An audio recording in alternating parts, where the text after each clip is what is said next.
This podcast is presented by Zack Labs, Cosbon, the instant costume adhesive. Have you ever had issues using materials to build cosplay costumes, theater props, or everyday repair? We have the solution you've been looking for.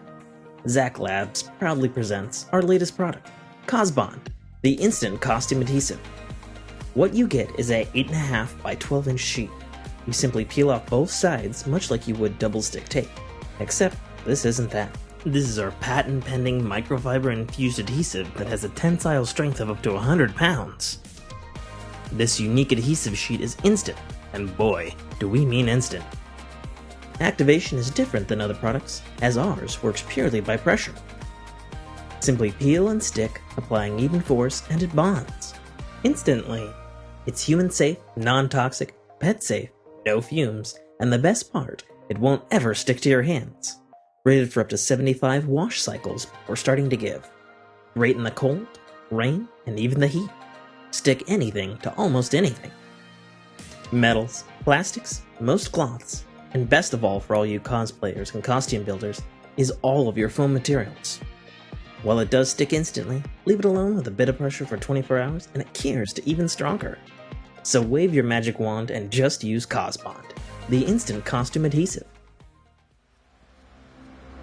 You are listening to a Dynamic Works Productions podcast. This show is available on iTunes, Stitcher Radio Network, and many, many more podcast services around the world. You can find all our content, music, videos, books, podcasts, and more on our website, www.dynamicworksproductions.com. Have questions, comments, or concerns for us? Head on over to the social tab on www.dynamicworksproductions.com if you'd like to talk to us. Now, on with the show.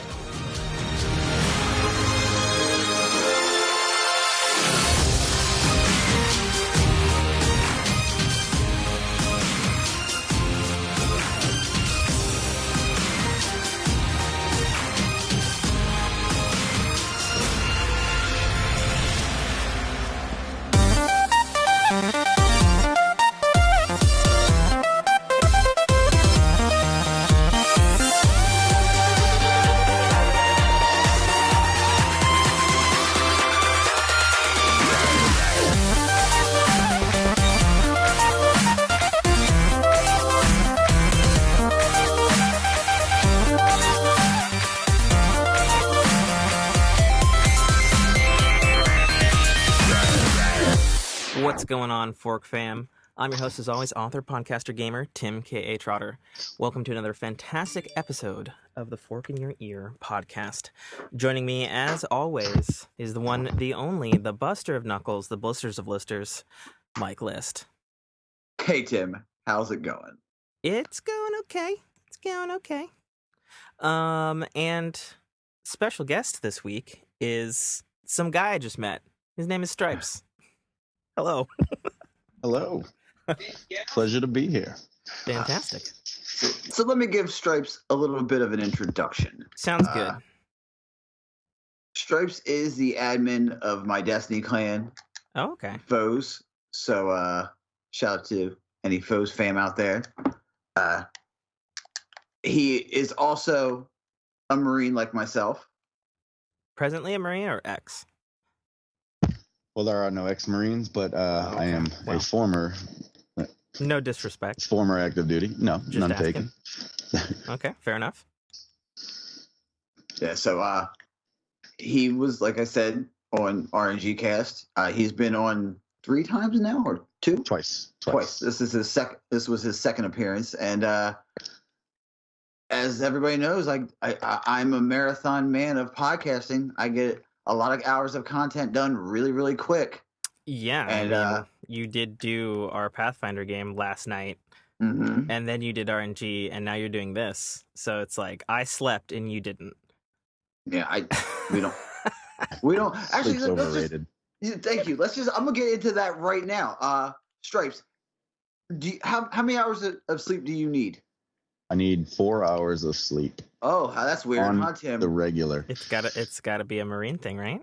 Yeah, that's a certain ring to it. I'm sure you hear that. I know you hear that a lot. Yeah, I hear you say that all the time. Uh, Indeed. okay, Stripes. Let me ask you this question. This is something I'm curious about. When you eat like waffles or pancakes, do you put peanut butter and jelly on them too? Well, yeah, actually, sometimes. Oh. You know, that's a boot camp thing because you know Is we it don't really? get syrup. Yeah, you don't get syrup. Oh, really? Is there any particular reason why you don't get syrup? I have no fucking clue. They want to take everything that's good from you. I don't know, Tim. They broke you mentally. I see. That's pretty much it. That's what it boils down to. They're just breaking you down mentally. Yeah. Okay. So, Stripes is nice enough and kind enough and crazy enough to join us. So, Fair enough. this should be fun. Fair enough. And then also full disclosure, all three of us are playing Destiny 2 Forsaken, which is probably very surprising to our Fork listeners, given the fact that I got off the Destiny train when Forsaken launched, and now I'm playing Forsaken.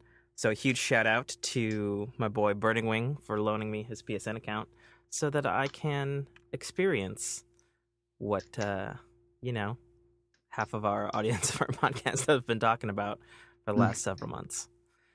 So I'm sure we'll talk about that. I'm sure Mike probably has many questions for me now that I am indeed in the fray.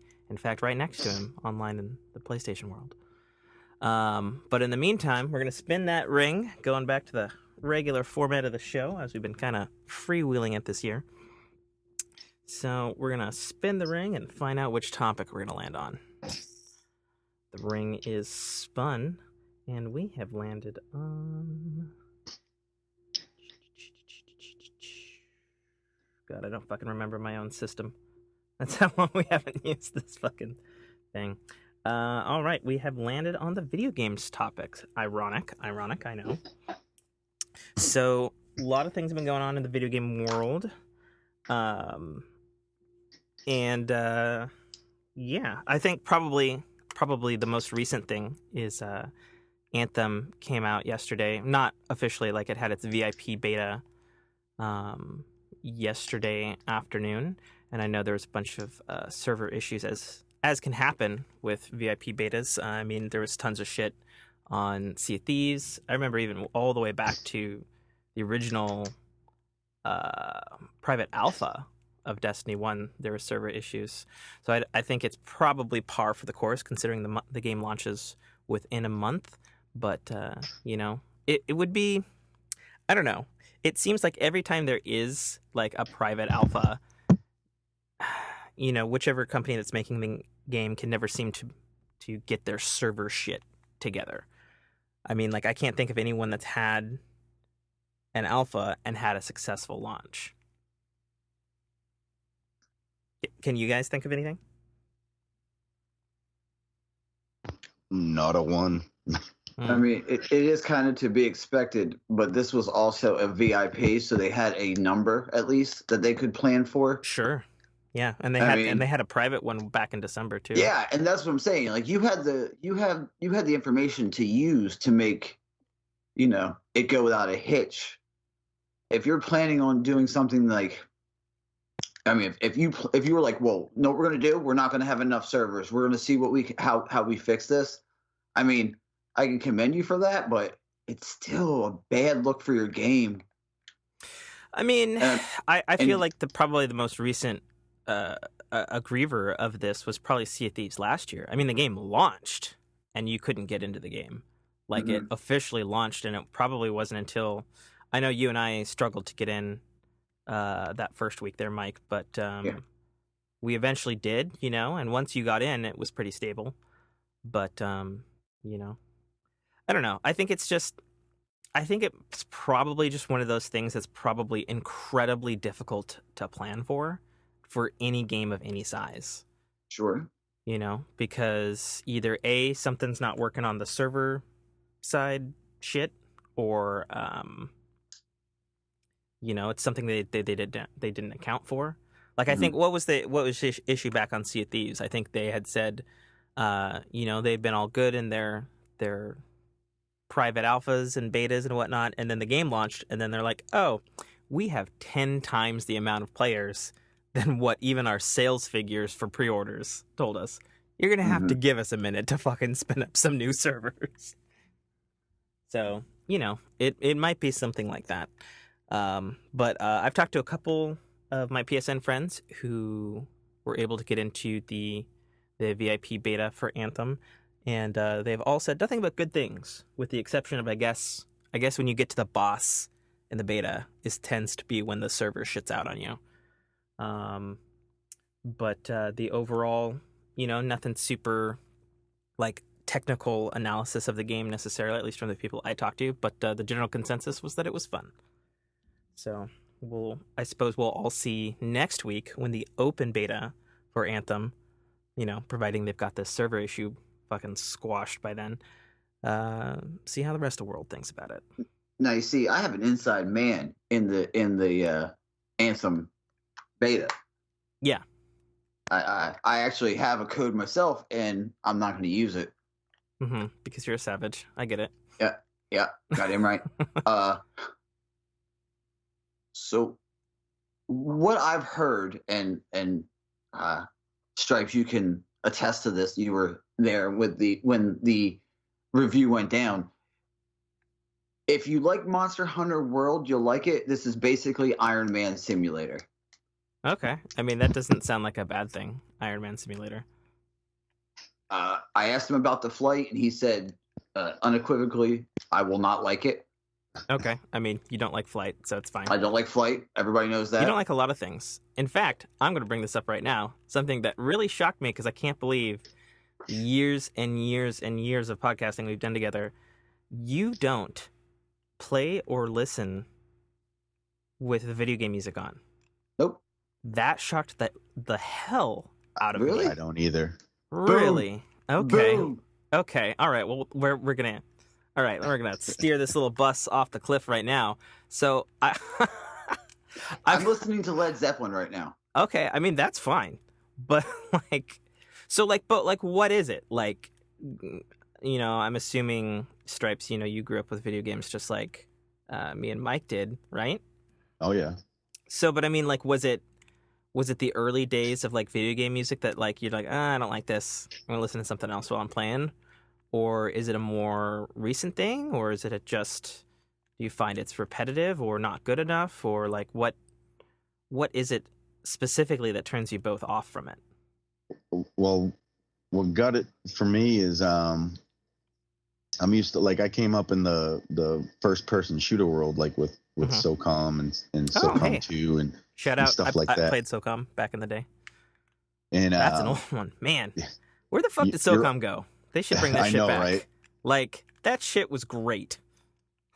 But the reason I turn the music off is because you want to be able to hear everything that's going on. Oh yeah, you got to sound music more. Is a distraction. So Sure. I just turn it off because I don't like that distraction. I want to hear the footsteps. I want to hear what's coming next. There are a lot of in-game cues too, like when you're doing the forges now. If you throw the battery at it, there's a distinctive ting when it hits correctly. So I'm not always looking at the forge when I throw it, so I don't know if it hits correctly, and I'm always listening for that cue. It's small stuff like that. I have nothing against the music. Like I turn it on every once in a while just to get the feel for it. Mm-hmm. And I think Destiny really did a really good job with their music and stuff.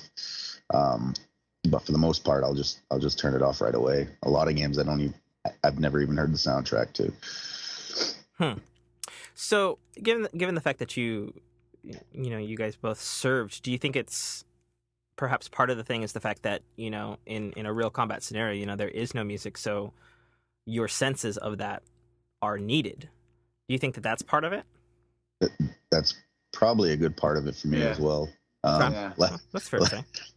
The last thing you want to hear when a bullet flies past your head is music. Yeah. See the pale moon rising. You're like, oh, fuck my life. Really? This is terrible. Oh, man. Who the fuck is playing CCR? Yeah. So but that's the thing, Tim. I've never played. Never. I don't listen. I know Legends of Zelda theme and probably Mario. Okay. Yeah. I mean, but because I would those are always play with staples, like that's headphones, fine. I would always play listening to music. Like I grew up with music on.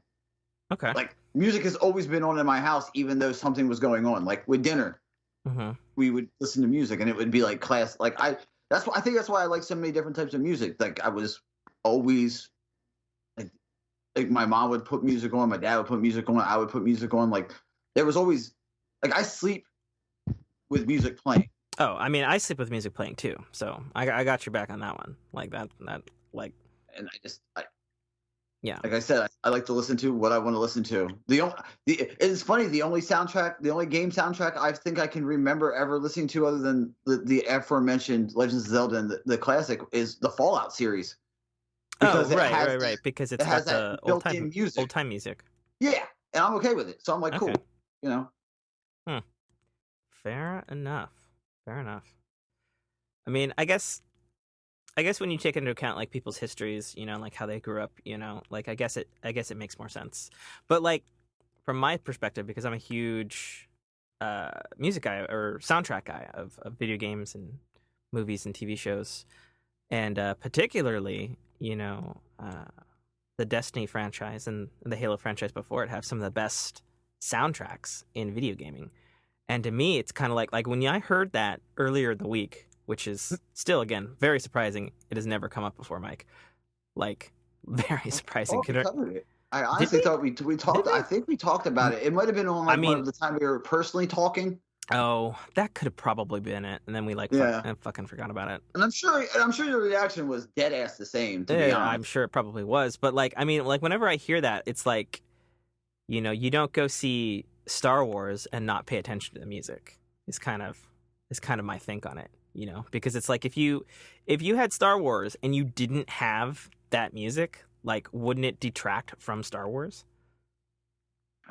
Food for thought. I mean, most definitely, but that's a movie. Yeah, but sure. It's different. I'm not involved. I'm just sitting down. I'm a inactive participant. Right. You know what I mean? I'm just sitting there watching it, drinking a soda. Sure. So to me, it's not like right now, like playing games it's a different, it's different. I'm in control of it. I want my experience to be what I want it to be. And to me, like I don't ever not listen to like classic rock or hip hop or podcasts. I'm always listening to something I want to listen to. Sure. As well. So. Okay. Well, I won't belabor the point. That's fair to say. Also, I want to just point out, I can't do any damage. These are all double question marks. Don't worry, we got you. I'm just gonna sit in a corner. When you get your super, use it. Can my super actually do damage? Let's find out. What super are you using? Nope. Cannot do any damage. I just lasered a standard acolyte. Nothing. He looked up and was like, "You trying to tickle me? What are you trying to do?" All right, I'll run. I'll switch to the well. That way I'll keep. I can at least get revives. There you go. I'll be a revive man. How about that? There we go. I will be of some use. Okay, so let's drop lifts. So. All right, what else is going on in the video game world? So, do y'all remember the Fallout Shelter video game on cell phones and mobile devices? Yeah. Oh, yeah. Okay, Just cool. plays it on Switch. Oh, yeah, that's right. The worst version you could play, but okay. I've tried it on Switch. I don't know how. I don't know how the fucking controls work on that fucking game. I can't take that fucking thing out of her hands, Tim. Well, 2 Christmases ago, well spent. Yeah, exactly. And then this Christmas. So there was a Westworld mobile game that is almost identical to the Fallout Shelter video game. Mm-hmm. Looked very similar, played from the same style. And in fact, one of the subcontractor developers who worked on Fallout Shelter is the primary developer of this Westworld mobile game. Mm-hmm. And it came out last summer. I'd been playing it because it's actually a ton of fun. pretty good for a Westworld game. You manage a Westworld park. That's pretty cool. So as of the 15th, it doesn't exist anymore. So here's what happened. Because you can't find it anywhere. It is gone. It is erased from the internet. So some guys at Bethesda took a look at the Westworld mobile app and were like, hey, this looks like copyright infringement identical to Fallout Shelter. And oh, it's made by a subcontractor who we hired for Fallout Shelter. So it looking the same wasn't necessarily enough to get it removed. However, and shame on the Westworld mobile developer, whose name I guess is henceforth eradicated. They copied the code. So when they took it to court and they analyzed the code, it's the same. So it's gone. So they didn't just change it a little bit. They literally just copied the code over. I mean, they literally copied the report. You dumb shits. Everybody knows you changed a couple words. Jesus Christ. I mean, like, here's the thing. I mean, I've been talking about it since last summer. Like, it is Fallout Shelter, like, to a T, but it also does a bunch of other shit that Fallout Shelter doesn't do. But at the end of the day, they stole from their own work that they had done contractually for another studio. And I don't know, like, it was obviously found out to be legally wrong, but at the same time, it's like, if you, I don't know, I guess it's no different than, like, if you wrote a song for a music label and then you left that music label to another music label and then had a song that had, like, almost identical beats or, song stuff. Like, I guess it would be a kind of similar situation. Yeah. But I don't know. I still think I don't know. It sucks. Like Ice Ice Baby and Under Pressure? Mm-hmm. Sure. Yeah. Well, No. It's dun dun dun dun dun dun. See, it's different. It's different. Well, and then there's also the famous case in Sonic the Hedgehog 3 on the Ice Cap Zone that Michael Jackson did a song for, which a lot of people don't remember this, but it's true. Google it. Michael Jackson did a shitload of music for the Sonic the Hedgehog games back in the Genesis days. But then the music labels got mad, and so that's why you can never get Sonic the Hedgehog 3 on any digital download thing, because the music is lost in time, essentially. Oh. Yeah, that's a thing. It's a real thing. Huh. Let's see. So, surprising thing happened in December. What do you guys think would have been the best-selling video game of December?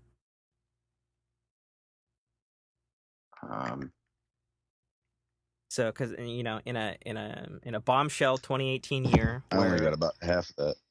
Oh, sorry. I was saying, what video game do you think was the best-selling video game of December? Of December? Yes, of December. A bombshell year where we had God of War, Spider-Man, Switch was killing it with Smash. Something weird like Fortnite? No, actually. In a year that should have been dominated by Rockstar's Red Dead Redemption, December was destroyed. It just literally crushed Red Dead Redemption and actually broke a Guinness Book of World Record. Super Smash Bros. Ultimate destroyed the sales charts in December. Wow. And really? Yeah, and by no small margin. 15 million copies? Oh, well, I mean, Smash, motherfuckers love Smash, dude. I mean, Yeah, I'm really into Smash. I'm not gonna lie. Not gonna lie on that front. I am definitely a Smash guy. But it's really surprising because it's the first time Nintendo has been on the charts in a very, very long time, and it sets a Guinness Book of World Record for the fastest selling exclusive to a console game within 1 month, which previously Bungie owned all the way back with Halo Reach back in 2010. on Xbox 360, which is further surprising that nothing has come close to that since that time. So, and like I read this article and I was like, that's great for Smash Brothers. It's a fantastic game. I love it, and it's good for Switch owners and all that sort of stuff. But the sheer volume that it sold, and I'm like, there's no way in hell that Nintendo doesn't announce next year there's not like a second set of like, it's already got a season pass that they're working on, but there's no way in hell that they don't like do like a second season pass with those kind of numbers. You have to imagine that the president of Nintendo just like, money, make more. Everyone in the pool. Yeah. Go. Exactly. If you ever, Captain N, the Game Master, you're up, motherfucker. Let's go. Exactly. Dovetailing on strange Nintendo news, they had a little mini Nintendo Direct yesterday. It was 5 minutes long, and they were talking about Metroid Prime 4, which is, or at least was, one of my most anticipated games of 2019. And it was real weird. Like, basically they were like, hey, development has gone really, really bad on Metroid Prime 4. A core flagship Nintendo franchise. You're like, it's so bad, in fact, we have halted development and given development to a different studio, and development has effectively restarted. And they're like, we're sorry to tell you this, but this is what had to be done. And I heard this, and I'm like, how does that even happen? Like, that's like if you heard about like a Zelda game, right? And it had been announced, and then suddenly they were like, hey, shit's real bad. It's not coming. And in fact, it's so bad we had to fire the team that was working on it and get a new team, and it's gonna be a minute. Like, like you hear about that stuff happening like all the time with like fucking EA games or Activision games or any other studio really. Mm-hmm. But like fucking Nintendo seal of approval, all that jazz. Like it's pretty crazy. And you have to imagine that, Japanese style, somebody committed seppuku over this shit. Like, that's the kind of, like, public shame, like, that occurred in this video. I mean, what's your take on that, having lived in the Japanese culture there, Mike? I am not surprised, to be honest. It's okay. I mean, we're talking at its core. We're talking about how Nintendo is beloved, right? Sure. I mean, yeah, Nintendo can do no wrong in a lot of people's eyes. Sure. And with a game that's so popular, you might as well make money when you can, right? I mean, Stripes, do you agree? Yeah, but for Nintendo, for a game developer for Nintendo and Nintendo to lose confidence in them is, you gotta. That's a pretty big dick slap, right? Yeah, I mean, what the hell is going through their head? Nintendo's going to do what Nintendo has to do, though. They're not in the wrong for this. Oh no, they're not in the wrong. Absolutely. I mean, they're protecting their franchise and property. But we're talking about a game that was supposedly in development for the last 3 years. And they announced that it was coming out last summer. Yeah. Like, and the fact that they're taking it back and scrapping it. Mm-hmm. I mean, would you want a shitty Metroid game? Oh hell no. Fuck no. Then okay, like there you go. Like you were saying, like I don't think they're in the wrong, but it's like, okay, I've never heard of this happening with Nintendo. No, as old Pokemon. Really? What happened on a Pokemon? I think they pushed it back a year. Are you talking? It might have been. What? Like, are you talking about like a main Pokemon game or what? I'm talking about this Pokemon for Switch. The very first standalone, the unannounced one. Or are you talking about the Let's Go? Yeah, they've been working on it for a while, and then they keep restarting it and scrapping it. But did they switch developers? I mean, did Nintendo No. lose confidence? No, in no, the no. developer? I think they might just. I think Nintendo. I mean, the Japanese culture is so. They're all about perfection and everything. Well, that's true. Well, take another example. Square Enix's fucking Final Fantasy VII remake. Right? Yeah. It was it was announced like a decade ago, and it had been under development by I don't remember the developer name, but they were the guys who did the Dot Hack games. Mm-hmm. Anybody remember those Dot Hack games? They're pretty good. I do. And then I think it was sometime like last November, and they were like, "Yeah, development's real bad. We are basically restarting the project, and we're taking it back in house." Mm-hmm. And it's been like they've been working on that a while, like a long time. And you have to wonder. I don't know. It might be that thing, Mike, of it's the perfectionism of their culture. Yeah. So I don't know. I just think it's shocking that Nintendo dedicated a whole 5-minute public video about it. Like it, yeah.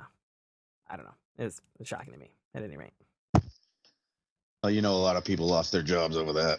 Yeah. Oh, obviously a whole studio. Oh yeah, a whole studio. Like they they licked the cheese and said, nope, this has turned to actual mold now. So, yeah. Let's see here. What else has been happening in the video game world? Okay, so my work partner Brock, who's been on the show before, we were tossing around just a hypothetical. So, did you all grow up in Nintendo systems? Yeah. Was the Nintendo 64 one of them? Yeah. Yep. Okay. So we were talking about what games would you want to see in like a Nintendo 64 classic, or since it seems like Nintendo's online service is going to be giving away classic video games this year because they started with the NES and people found some code in an update that Super NES titles are coming soon. Yes. Which basically means that it's just a year away from N64 N64 titles. However, me and my partner were talking about it, and we're like, a lot of the really great N64 games were made by Rare, which is, of course, purchased by Microsoft, and so they wouldn't have the rights to them. So what would be your dream list of, let's say, like your top 10 N64 games to have either in a classic console or in a you pay $5 a month and you get like a massive collection of it on like the Switch. Excluding the Rare games because they can't be there because they got bought by Microsoft. Let me look up a list of N64 games. Well, what's just some of the top games you remember playing on the N64? Stripes? Oh, on the N64? Yeah. Was it Spyro? That was one of my favorite ones. Obviously the Mario. What one was on? Man, I've played them all. Mario 64. Yeah. Mario 64. Mario Kart was introduced, wasn't it, on 64? It's actually on Super NES, but 64 was the first really good one, I think. Yeah. Okay. Right along those lines. Was it GoldenEye? Yeah. Ocarina of Time. I would love to have GoldenEye, except that was also made by Rare. That's Rare. Yeah. And further complicated by the fact that at the time it was owned by MGM, and MGM got purchased by Sony in like the last decade. So that gets real complicated legally real fast. Yep. Unfortunately. I mean, you would have to add Ocarina of Time to that list, right? Oh, of course. I think you'd have to have both of them. You'd have to have Ocarina and Majora's Mask on there. Yeah, for sure. My friend Brock pointed out that the first 3 Mario parties were on the N64. Yeah. And that alone is pretty good value there. Yep. I want to throw one in there that most people don't know of. Mythical Ninja starring Goemon. Oh my god, I know that one. Yeah, are you so fucking good. kidding me? Yeah, that was great. Didn't they have two of them? Yeah, they had one that was one like wasn't... kind of top down, and then another one that was more 3D. Yeah. Sweet. Yeah, that's a good one. Maybe the old shitty N64 Castlevanias, for like the first 3D Castlevanias. They were not good, but at the time, they seemed good. Yeah. As a lot of things did back then. Was Mario Party? No, yeah, Mario Party was on there. Yeah, the first three. Yep. Yeah. Pokemon Stadium. Oh yeah, there you go. Stadium 1 and 2. There you go. That's another one. What about the Donkey Kongs? Can't have those. Oh so, yeah. Tricky. Yeah. Nintendo owns Donkey Kong. However, all of those Donkey Kong games on the 64, from Donkey Kong 64 to Diddy Kong's Racing, were done by Rare. Like, they would have to pay Microsoft money or some shit. Like, I don't even know how the rights work on that. Mm-hmm. You know, like, that gets complicated. It's messy, you know? It's like, oh, it's Nintendo's character. However, all the code was made by a company that's now owned by Microsoft. So, I don't know. I can't think of many more. Yeah, I mean, do they own the rights to the code, or does Nintendo, since Nintendo hired them to develop? That's a good question. I don't pretend to understand how that kind of stuff works in video games in comparison to, like, you know, movies or something like that, in terms of like a rights sharing thing. I mean, I'll say this though. It's been many years since the N64, and a lot of N64 games have come out on 3DS and Wii and Wii U, and none of those Rare games are on there. You know? Mm-hmm. But, like, you know, the Rare games, Banjo-Kazooie and Perfect Dark and all those games, those have been released in HD collections on the Xbox 360. Conker's Bad Fur Day. Yep, they did they did two ports of that. They did a HD one of the 64 version for the Xbox One, and they did original Xbox. They had Conker Live and Reloaded, where it was like an Xbox Live title. I gotta admit, this being back in the actual Prison of Elders environment is kind of cool. Kind of nice, right? Yeah, I mean, I was not like, for its time, Prison of Elders was like cool, but it was also like a really grueling experience. Yeah, it was. Particularly in this room with the fire boss guy, Texas the Betrayer. Yeah, fuck him. Fuck him up the ass. Yeah.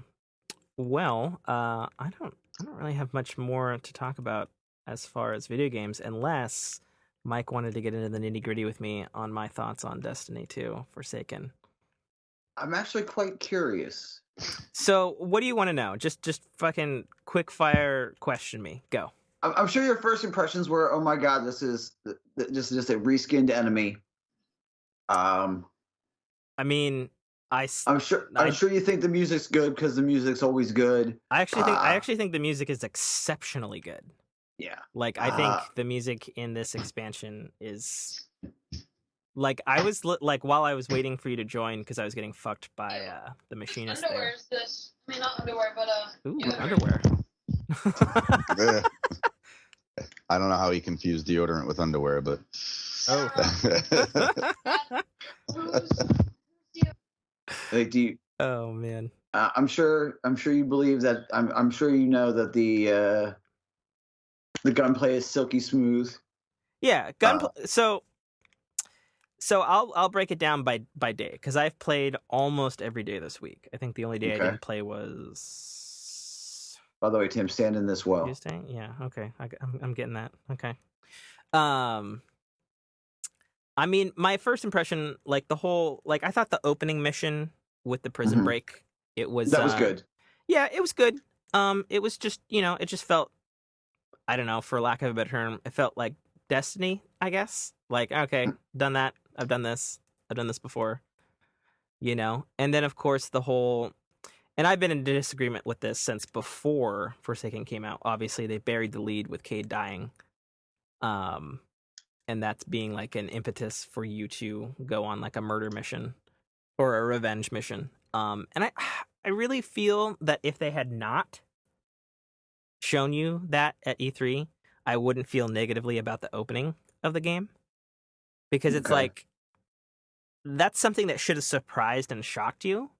Mhm. And when they show it off, like, gosh, what was it, 4 months before the game came out that he died? So you could like kind of come to peace with it, you know? And so by the time Forsaken rolled around, and they're like, oh, avenge Cade's death, and I'm, you know, and I was you like, haven't nah. you haven't seen Cade die either. Like you've seen it goes so much deeper than what they showed you. They just showed they just go here. This is what happens. The story that unfolds throughout the Baron hunt. Mm-hmm. It's one of the best stories in Destiny because, like, okay, when you played that first mission, did you feel like you were having fun with Cade? No. You didn't feel that Gimli Legolas feeling? No. And here's why. Really? Here's why. Because it wasn't fucking Nathan Fillion. Oh, That's why. And think I you're like nitpicking. Nolan North. Fucking, I've played all the Uncharted games. You know, he's a fantastic voice actor, and he did an admirable job capturing, you know, the kind of style that is Nathan Fillion, that is he Cade. nailed it. He nailed But it. it's like, I know it's not him. And Bungie obviously didn't care enough to get Nathan Fillion back, which is another sore spot, because it's like, Nathan Fillion's been on record. It's like, yeah, Bungie didn't call me. You know? And it's so like, why? You know what I mean? Money. Probably, perhaps. Yeah. I mean, I'm sure he's probably, probably with the exception of the speaker before they offed him in the middle of Destiny 2's campaign. He was probably the most popular voice actor in the game. I would imagine. Mm-hmm. Because the I mean, speaker he's so was popular they killed his character. Well, yeah, but I'm saying I would have preferred to have been surprised. Like, don't like hint that maybe they're gonna kill Cade, and then it'll be like a will they, won't they, and then when you go through the first mission, it's like, oh no, they really killed Cade. Like, I would feel something, but you know, they buried the lead on that one, and Well, because it was leaked. well, it So, wasn't leaked. they They had to showed something. it on their E3 presentation back in June. But you know, I digress. You know, like I talked about this last year as well before Forsaken came out, and I think ultimately it is a damned if you do, damned if you don't situation. And Bungie Mhm. went with a let's just be damned out of the gate. You know, obviously that was their decision. You know, but I just feel as someone who stepped away from Destiny when Forsaken came out, I would have preferred, from a storytelling, from a gameplay surprise, that to have been a surprise, just personally. But beyond that, I'll tell you something that I didn't expect to like, Mike. What's that? Because I had been saying from all the trailers and the reveals and stuff, I was like, that Tangled Shore doesn't look that interesting to me. I find the Tangled Shore kind of fucking awesome. Like, then you're gonna love. Then you're gonna love the Dreaming City. Yeah. I mean, I hope so. I'm obviously No, not there yet, but No, you're gonna love the Dreaming City, dude. Like if you love if you like the Tango Shore, the Dreaming City, like yeah, you're gonna. yeah, I would hazard to guess, as well as I know you, that when you get to the Dreaming City, you're gonna be like, okay, listen, I'm glad I gave it a chance. I'm a high-ass light level now, so I'm not getting wrecked by everything. yeah, I'm still getting Now killed by these guys. Now I'm having fun grinding for weapons and doing forges and shit. Yeah, dude, you're gonna be. You haven't even seen Cade die. Like that's Okay. like that scene is just touching. And what race are you again? I'm a warlock. No, that's a class. What race? Awoken? Fuck, am I awoken? I don't I'm know. either human or I'm awoken. Well, if you're a human, and I'm assuming you're playing a male character, I don't know. You No, do. I always do female, man. Yeah, you always do female. If given the option, I want that TNA in my character. You know what I'm saying? It's like I like, don't get me wrong, I love the Tomb Raider games. I think they are great games. But I also love controlling and looking at a woman for 30 plus hours of gameplay. You know what I mean? Like I'm not gonna fucking lie and tell you that that's not, that's not a check mark on the back of the box like play as sexy female. I'm like, all right. So yeah, I think after you get past this bit and you get into the actual game and you get to see like the blind well, I mean, you've seen Gambit, so that's not going to be a surprise. Yeah. Played a bunch of Gambit already. Like Stripes, what else will he get to experience for the first time, being this far behind? Well, the Forges, Blindwell. See the Dreaming City, opening the Dreaming City up. Opening the Dreaming City. What else is there? I mean, aside from the new raids, I don't know. The graphics in Dreaming City, I just fell in love with it. It reminded me a lot of like when I first launched into Elder Scrolls Online. It's got that storybook you played some feel ESO to it. Stripes? Oh yeah, I played a ton of it. Oh, nice. Yeah, that's. See, you motherfuckers are making me want to get that game. I mean, because nothing's more fun than playing a fantasy game with someone who's so over your level. You know what I mean? Like you're like, yeah. So you're the fucking starting adventurer deity, in the fucking book with the fucking mega warlock or whatever. Yeah, classic fantasy tropes. Yeah. But yeah, no, I mean, I would say you would probably like ESO, Mike. Yeah, you probably would. I mean, if you fucking like Skyrim, I mean, it's just Skyrim, the MMO. Like, Yep. All the interfaces are almost identical.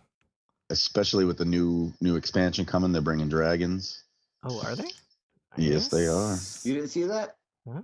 No, well, I'm behind. I'm still on which is vanilla plus whatever the first expansion is, because that's so it's one of my girlfriend games. So my girlfriend's a gamer, but she's a fucking picky one. Love you, babe. I wouldn't even say picky. I would say fickle. Picky is probably more accurate. Because like I would love to play like all kinds of games with her. In fact, I tried to get her into Destiny. In fact, before Destiny 2, I took her through almost the entire vanilla campaign of Destiny 1, right before D2 launched. And we got I think we got up to close to the Black Garden, and she was like, "Yeah, this game ain't for me." And I was like, "Damn it, damn it," because I was like, if I could just get her through, so she could see the better content than the vanilla. Mm-hmm. But alas, which is really funny because she's a Borderlands girl, so if they ever announce Borderlands is a different experience altogether. Yeah, but I mean, if you're comparing apples to grapples, Destiny and Borderlands have a lot of shared DNA. I mean, I don't think there's any, and I don't think that's a bad thing. I've never thought that that's a bad thing. Especially since there's been no Borderlands 3. So, yeah, I imagine they're probably taking their time with that one, and they probably just want to be like, reclaim their throne and slap a big ass dick on the table. Yeah. At least, I mean, if I were them, that's what I would want to do, developer. But going back to the things that have surprised me on Forsaken, which I like, things that when I saw pictures and stuff, I was like, I don't know if I like that. Tangled Shore is definitely one of them. I've been really enjoying, just kind of the weird, it's just a fucking somebody threw a plate of Destiny shit in space and it's kind of just hanging there. Mm-hmm. In the very beginning. Well, the very beginning, when you first landed, I was like, oh, this reminds me of the old moon from D1, which I actually really like the moon in D1. So I was like, okay, This feels kind of like home, except more purple. Um, but then, like, as I dug into it, because the map is confusingly, like, when you look at the actual, like, director map, like, it looks smaller on the map scale than it is, because there's a lot of verticality and, like, up and down and nooks and crannies and stuff. So I would say the Tangled Shore so far has been, I mean, obviously it's a big piece of the game, but it's been a standout for me because I was like, yeah, it looks like Prison of Elders-y all the time. And I didn't like the original Prison of Elders, so not sure about Tangled Shore. But it's constantly surprised me, and I've liked the little nooks, and I like the look of it, and yeah, I think yeah, I guess it's just one of those things, because generally, you see, like, for me, for example, for Stripes, like, anything Mercury and Vex base, like, sign me up. Like, I'm there. Like, I don't care. Like, I'm there. In fact, obviously the letdown of the Curse of Osiris expansion. Like, I loved what was there, but what was there was minuscule, I think that's pretty much the sum of everything in that. Minuscule and repetitive. Yeah, and not the good kind of repetitive. Yep. Unfortunately, like, I could see where they were going with the Infinite Forest, but Infinite Forest didn't feel so infinite after the third time you've been through it. Yep. So, but I digress on that one. I remember the first day, like, you complete that first mission and you get that legendary bow, which I'm still using right now. And for those who don't know, I'm definitely, a bow and arrow, compound bow, crossbow kind of guy in video games. And for me, kind of the god tier of bow gameplay is probably the Far Cry games and the rebooted Tomb Raider games have just perfect bow gameplay. And so, when I saw they're adding crossbows, or not crossbows, my mistake. What am I fucking talking about? I own fucking bows and compound bows. Let's be clear. I was like, okay, cool, new weapon type. It honestly felt like man, it should have been in Destiny a lot sooner, especially given the hunter class and the general kind of space westerny feel that I think Destiny 2 gives off a lot. So the first day I had it, I didn't like the bow. Second day, I enjoyed it a bit more, and then by the third day, I found my groove. Because I don't know if you guys play with the bow much in Destiny, but it feels like the aim assist on it is pretty incredibly high in comparison to other weapons, which is not a bad thing, but it takes some getting used to, So at the end of the day, I really like the bow, and I really want more bows just so I can see and feel the differences between them. Like, how many bows are in Destiny right now? There's quite a few. I mean, another thing you got to look forward to is the Shattered Throne, which is coming up next week. You got to unlock Dreaming City first. And with the Shattered Throne comes the Wishender bow, which is one of my favorite. Then you got Trinity Ghoul, which is like an arc bow. Then you got the No Turning Back, No Turning Back, Fang, the Arsenic Bite, the Subtle Calamity, and one more that I haven't seen. And you got Lamanark. And then you got the Lamanark, which I'll be using this round. Which is basically thorn-based bow. It's thorn in bow form. I don't know if that's a good thing or a bad thing. Well, you're about to see it, so. Okay. There's a maybe 10, close to 10. Okay, I mean, that's all right. How many of them are exotic? 4. It's Lamanark, Wishbringer, or Wishender, Trinity Ghoul. So three exotics. Okay. The Lamanark is coming now. That peanut stuff that you made. So, Tim, are you getting the powerful drops? Did you get a powerful drop for completing Where do I look for that shit?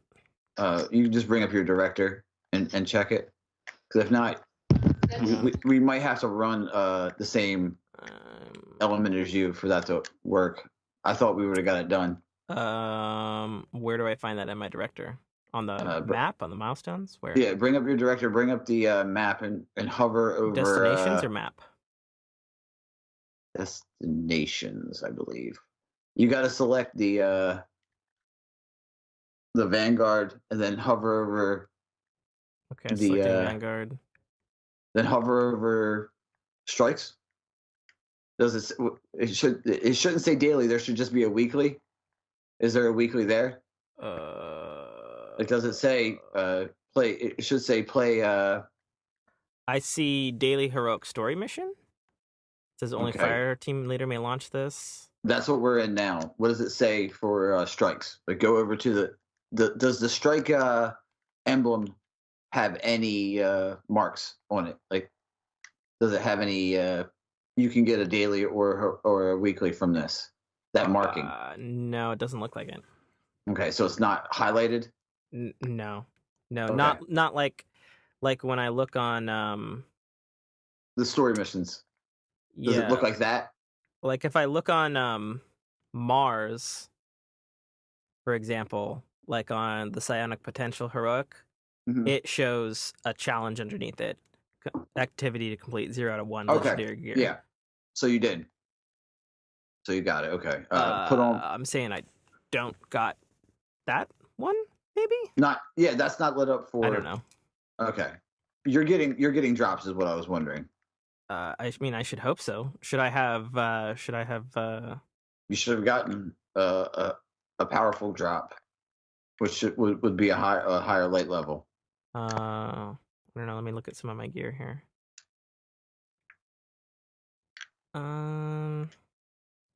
Not seeing any like legendary stuff. I mean, blues are still dropping for me. Okay. So I'm thinking maybe not so much. Not so much. Okay, so we got to figure out a way to get your light level up because you're still under. Yeah, I just swapped some gear around and I just got pushed to 444, which is not there. Shapes, do you remember how to get people up to above 500? I mean, it sounds like to me, maybe you should pass the party back to me and I should knock off some of these specifically highlighted adventures that says it's going to drop gear. Yeah. He's not going to get above 500 until he's 50. Yeah. All right. I'm going to give that to you now. Tim, just launch him. Okay. I'll remind you of Tim. Launch it. Okay. Yeah. So I'd say let's go here. Yeah. So I mean, I guess my overall thoughts on Forsaken is I don't care about Kate's death. Tangled Shore is great. Bows are great. I still think Scorn are just fucking reskinned Fallen. And I'm not particular, like, I think their whole fire motif and like Mad Max kind of look, like it's all right, you know, it's different, I suppose. I think the actual fire effects against you are annoying as fuck. Like, dear God, if I have to burn to death by running into cover because I'm taking splash fire damage and then die behind cover one more time. Ugh, it's like they all have Thorn. Wait till you play against the Hangman. Pretty sure I already have, man. Wait till you're going up against large waves of Scorn, and you're trying to kill them, and they all just decide that they're gonna ether out on you, and you can't kill any of them, and they switch to different spots, and so it adds a different layer to your typical bland vanilla Fallen. And the story of them is so cool. I mean, I'll say this about the Scorn. In the ranks of the a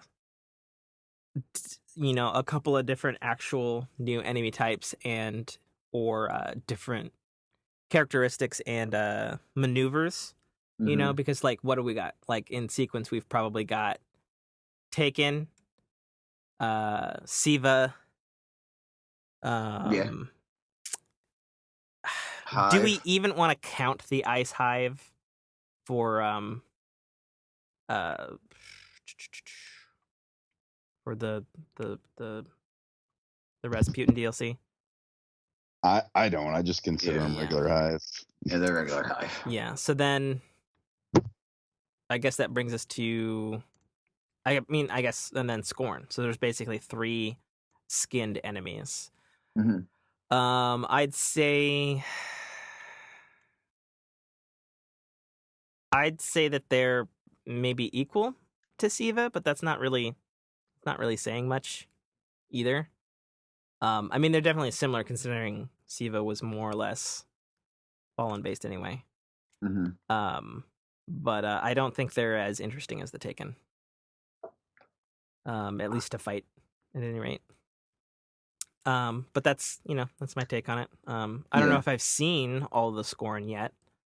And then I guess there's still the question of, like, in the Dreaming City, is there different shit there too? No. Okay. It's Yeah, nothing. no. There's Yeah. nothing like that. Yeah. Yeah. So, it's basically still my original complaint of Destiny, way back when this DLC that we're playing right now of the Rasputin. I fucking forgot the name of this DLC. It's Forsaken? Warmind. That's what it was. There Oh, we go. Warmind. Okay. Yeah.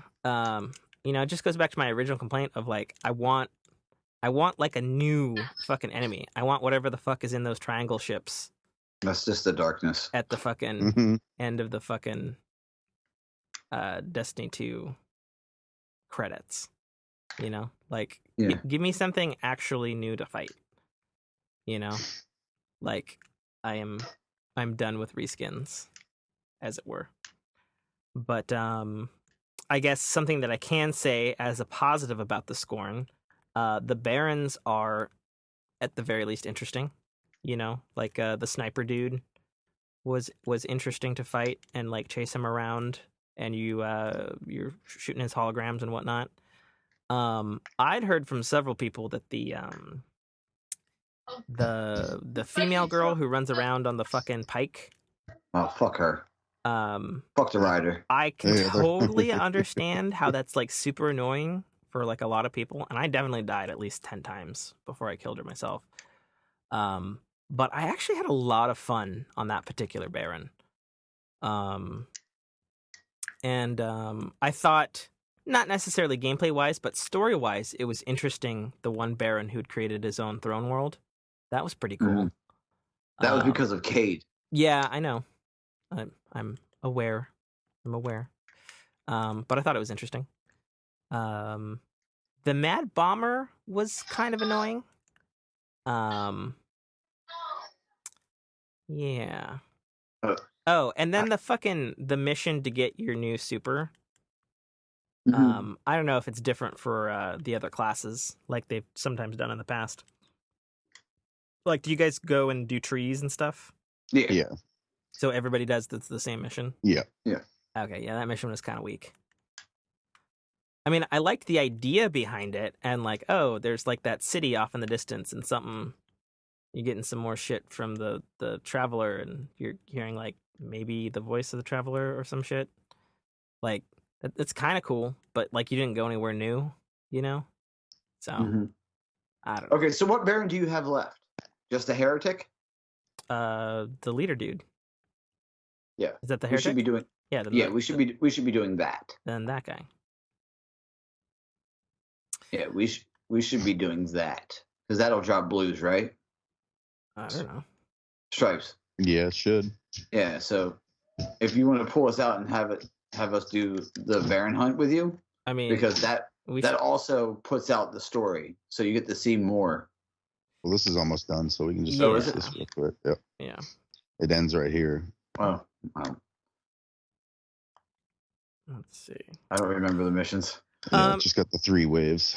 Yeah, so yeah, I don't know. I'd say my overall verdict on Destiny 2 Forsaken is still out. It's it's definitely something that I'm interested in continuing to play and seeing what else it offers. Mhm. And again, super big shout outs to my man Burning Wing for loaning me his PSN account, which I can, put on my PlayStation and then log in as him and then still log in as me with my character that I've been with for the duration of the Destiny franchise. So that's cool. But yeah, I guess that's what I got to say on Destiny for now.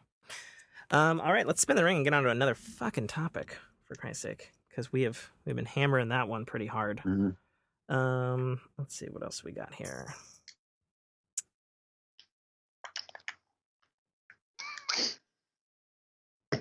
Okay, cool. So we landed on entertainment. So that's books, TV shows, anything you're reading, movies, all that sort of jam. What's Stripes? What's the top TV show or movie you've seen lately? I finally got around to seeing friggin' Infinity War. Oh, I know it's old news, Oh, but man. Well, that movie is phenomenal. oh man, Mike's gonna have words with you because he hates it. He hates it Oh. so much. I love it. I do. I felt like it wasted my time. I am so looking forward to Endgame now. Thank you, Stripes. Digital high five for you, good sir. Yeah, yeah. I feel like I've said it a million times. Yeah, you I have. feel like You've it beat wasted it to my death. time. You beat it to death, man. We all know your opinion on it. So are you looking forward to Captain Marvel, Stripes? Yes. Okay. Yes, Cool. very much so. Did you hear that Samuel L. Jackson totally fucking slipped up in an interview in regards to Captain Marvel and Endgame? I heard, but I didn't pay much attention. Okay. I'm not huge on being spoiled about certain things. So. Okay. Well, then I will leave it unspoiled then, because it was kind of big. Yeah. It was like, oh, Sam, how old are you? Like, and it was classic Samuel L. Jackson. And it was like, oh, motherfucker, blah, blah, blah. And people are like, oh, shit. Samuel L. Jackson said it. It's got to be true. So it was that kind of deal. All right. Well, then we'll pass on that one. So I suppose without spoilers, I've seen the movie Glass, and I know Mike has. And we actually didn't talk about it last week, which was rather surprising. No. Because I had seen it like right before we did the show too, last week. So Glass, good, bad, ugly? What's your non-spoiler take, Mike? I enjoyed it thoroughly. I enjoyed it thoroughly as well. My Jess did not, though. Yeah, I heard she hated it. Yeah, had she seen the previous films? Yeah, she's seen them all. Okay. So was she just like, she didn't like the way it went? Yeah, she didn't like the way it went. Okay. At all. She was like, oh, cool. Was it kind of the middle part, or was it some of the twisty parts? It was the end. Okay. Gotcha. No spoilers here, folk. Yep. Well, for what it's worth, Tim and Mike agree. Glass is great. I think y'all should go see it, especially if you are an Unbreakable or a Split fan. Although I will say, I'll give it a caveat. I feel like Glass, like you can't just go see Glass on its own. You have to have seen the previous Unbreakable and Split to really, I guess, care about the characters. Because Glass is just like, hey, you showing up here? You better see the other movies. We ain't gonna sugarcoat. Which, on the one hand, I super respect, but on the other hand, it's kind of a risky move considering it's a sequel to a movie from 20 fucking years ago. I was just gonna say, isn't Unbreakable like super old? Yeah, Unbreakable was 2000. Yeah. So it's almost 20 years, and now I realize we need to get off of this fucking planet now. Yes, we do. I was gonna say, Tim, take us to fight the. My B. So, Stripes, are you like a comic fan? Do you read a lot of comics? No.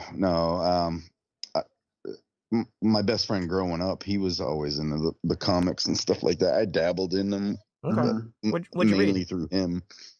I do prefer Marvel over DC. Okay.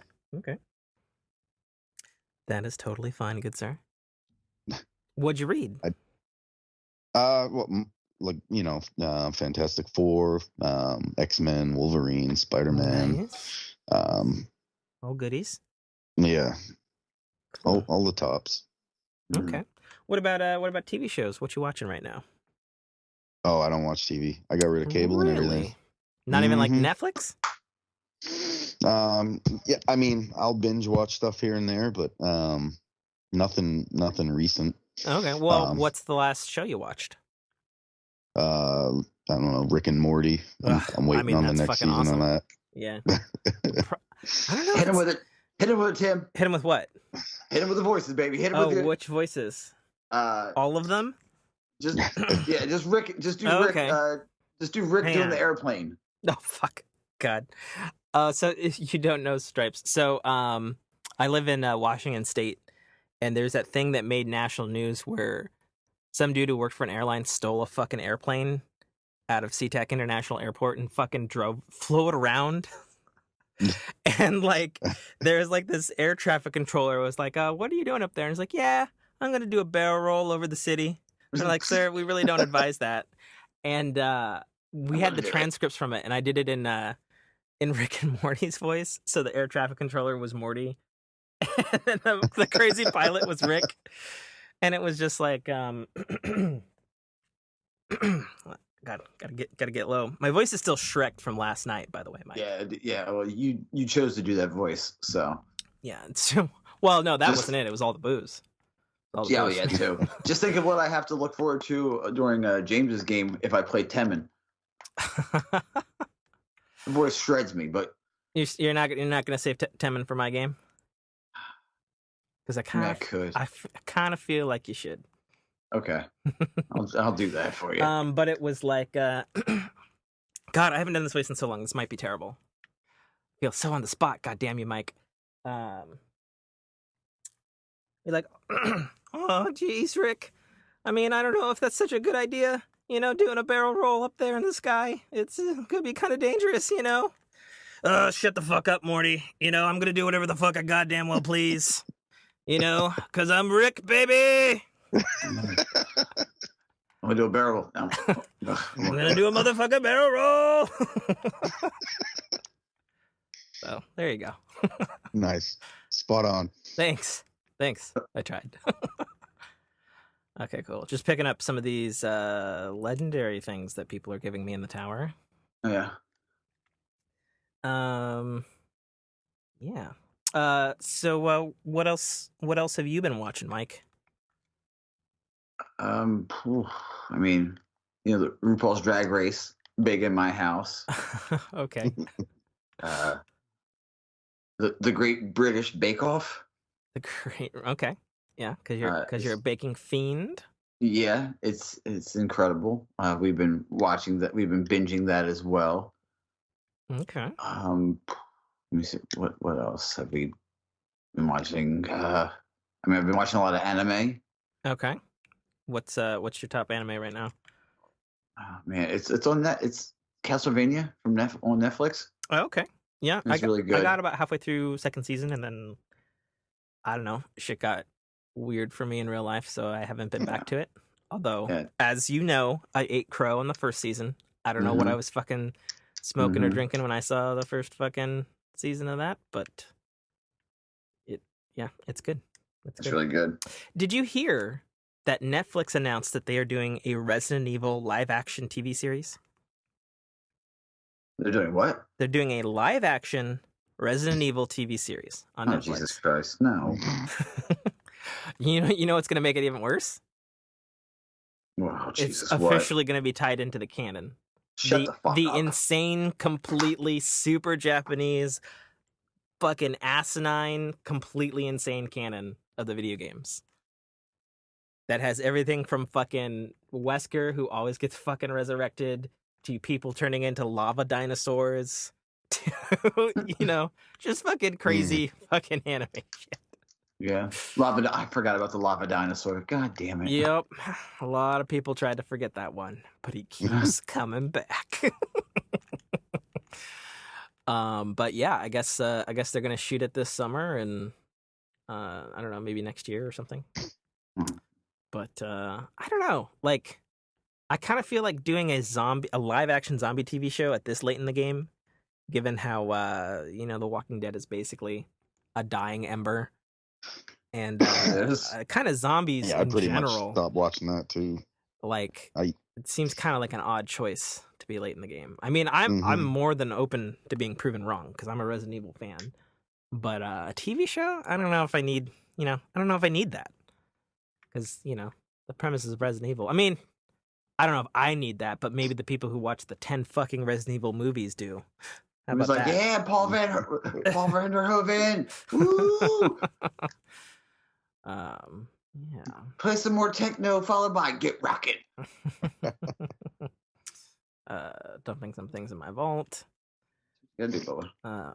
Yeah. The only thing I've been watching, I've been watching two things. One, me and Jessica found a new Happy show. For those who don't know, like Stripes, a Happy show with my girlfriend is a show that like just puts us in a good mood, like makes us laugh or smile or something, especially on like a shitty day, and it, like maybe you want like a nice deep drama, and then some days you have like a fucking shit day, and you're just like, you know what, I just want to be held. So our new Happy show is ABC's Fresh Off the Boat. We're about 3 seasons Eddie deep in Wong, I fucking love that show. I had no idea. Like, Eddie fucking Wong is the shit. You should watch him on Hot Ones. Yeah, I fucking am digging the shit out of that show. Both from the fact that it's, it's funny and it's genuine, but also, like, because it takes place in the 90s and all the fucking 90s reference. Mm-hmm. They did that fucking episode of Pogs, and I shit you not, I went upstairs, Mike, I pulled out a drawer, because, of course, my Jessica was like, hey, what the fuck are Pogs? And I'm like, get out. And so I went upstairs and I fucking dropped my Pog collection. And we fucking played Pogs during the Pog episode, Mike. Because I fucking remember. Because I still have a slammer. Yeah, I got 3 of them, man. So all 3 of us have Jess's. Oh, are you serious? Are you fucking kidding me right now? Welcome to the Brotherhood, I guess. All right, so crazy. So side tangent then on Jessica names. So do you have to call her Jessica, Jess, Jessie? Like, what's the go-to name? No, I call her baby doll. Anything other than that is just weird. Okay. Like if I call her Jess, she yells at me. Okay, so when you address her, you don't call her by her name. Nope. I don't either. I don't call. Like when I talk about her to people, I'll do it. Like I'll say Jess. Yeah. But normally it's baby. Okay. Like if I ever said to her, if I ever looked at her and said Jess or Jessica, she'd be like, "What the fuck's wrong with you?" Yep, exactly. She wouldn't say, "What the fuck's wrong with you?" She would look at me and go, "What's wrong?" Not like, "What's wrong with you?" What's wrong? There's something wrong. Mine just looks at me and says, "Don't call me that." Really? I'm like, it's your name. Don't call me that. Sounds weird coming from you. That's funny. Okay, now do you go by do you go by your full name, or do you go by a partial bit of your name, or are you like me, you go by your whole name, which is weird, I know.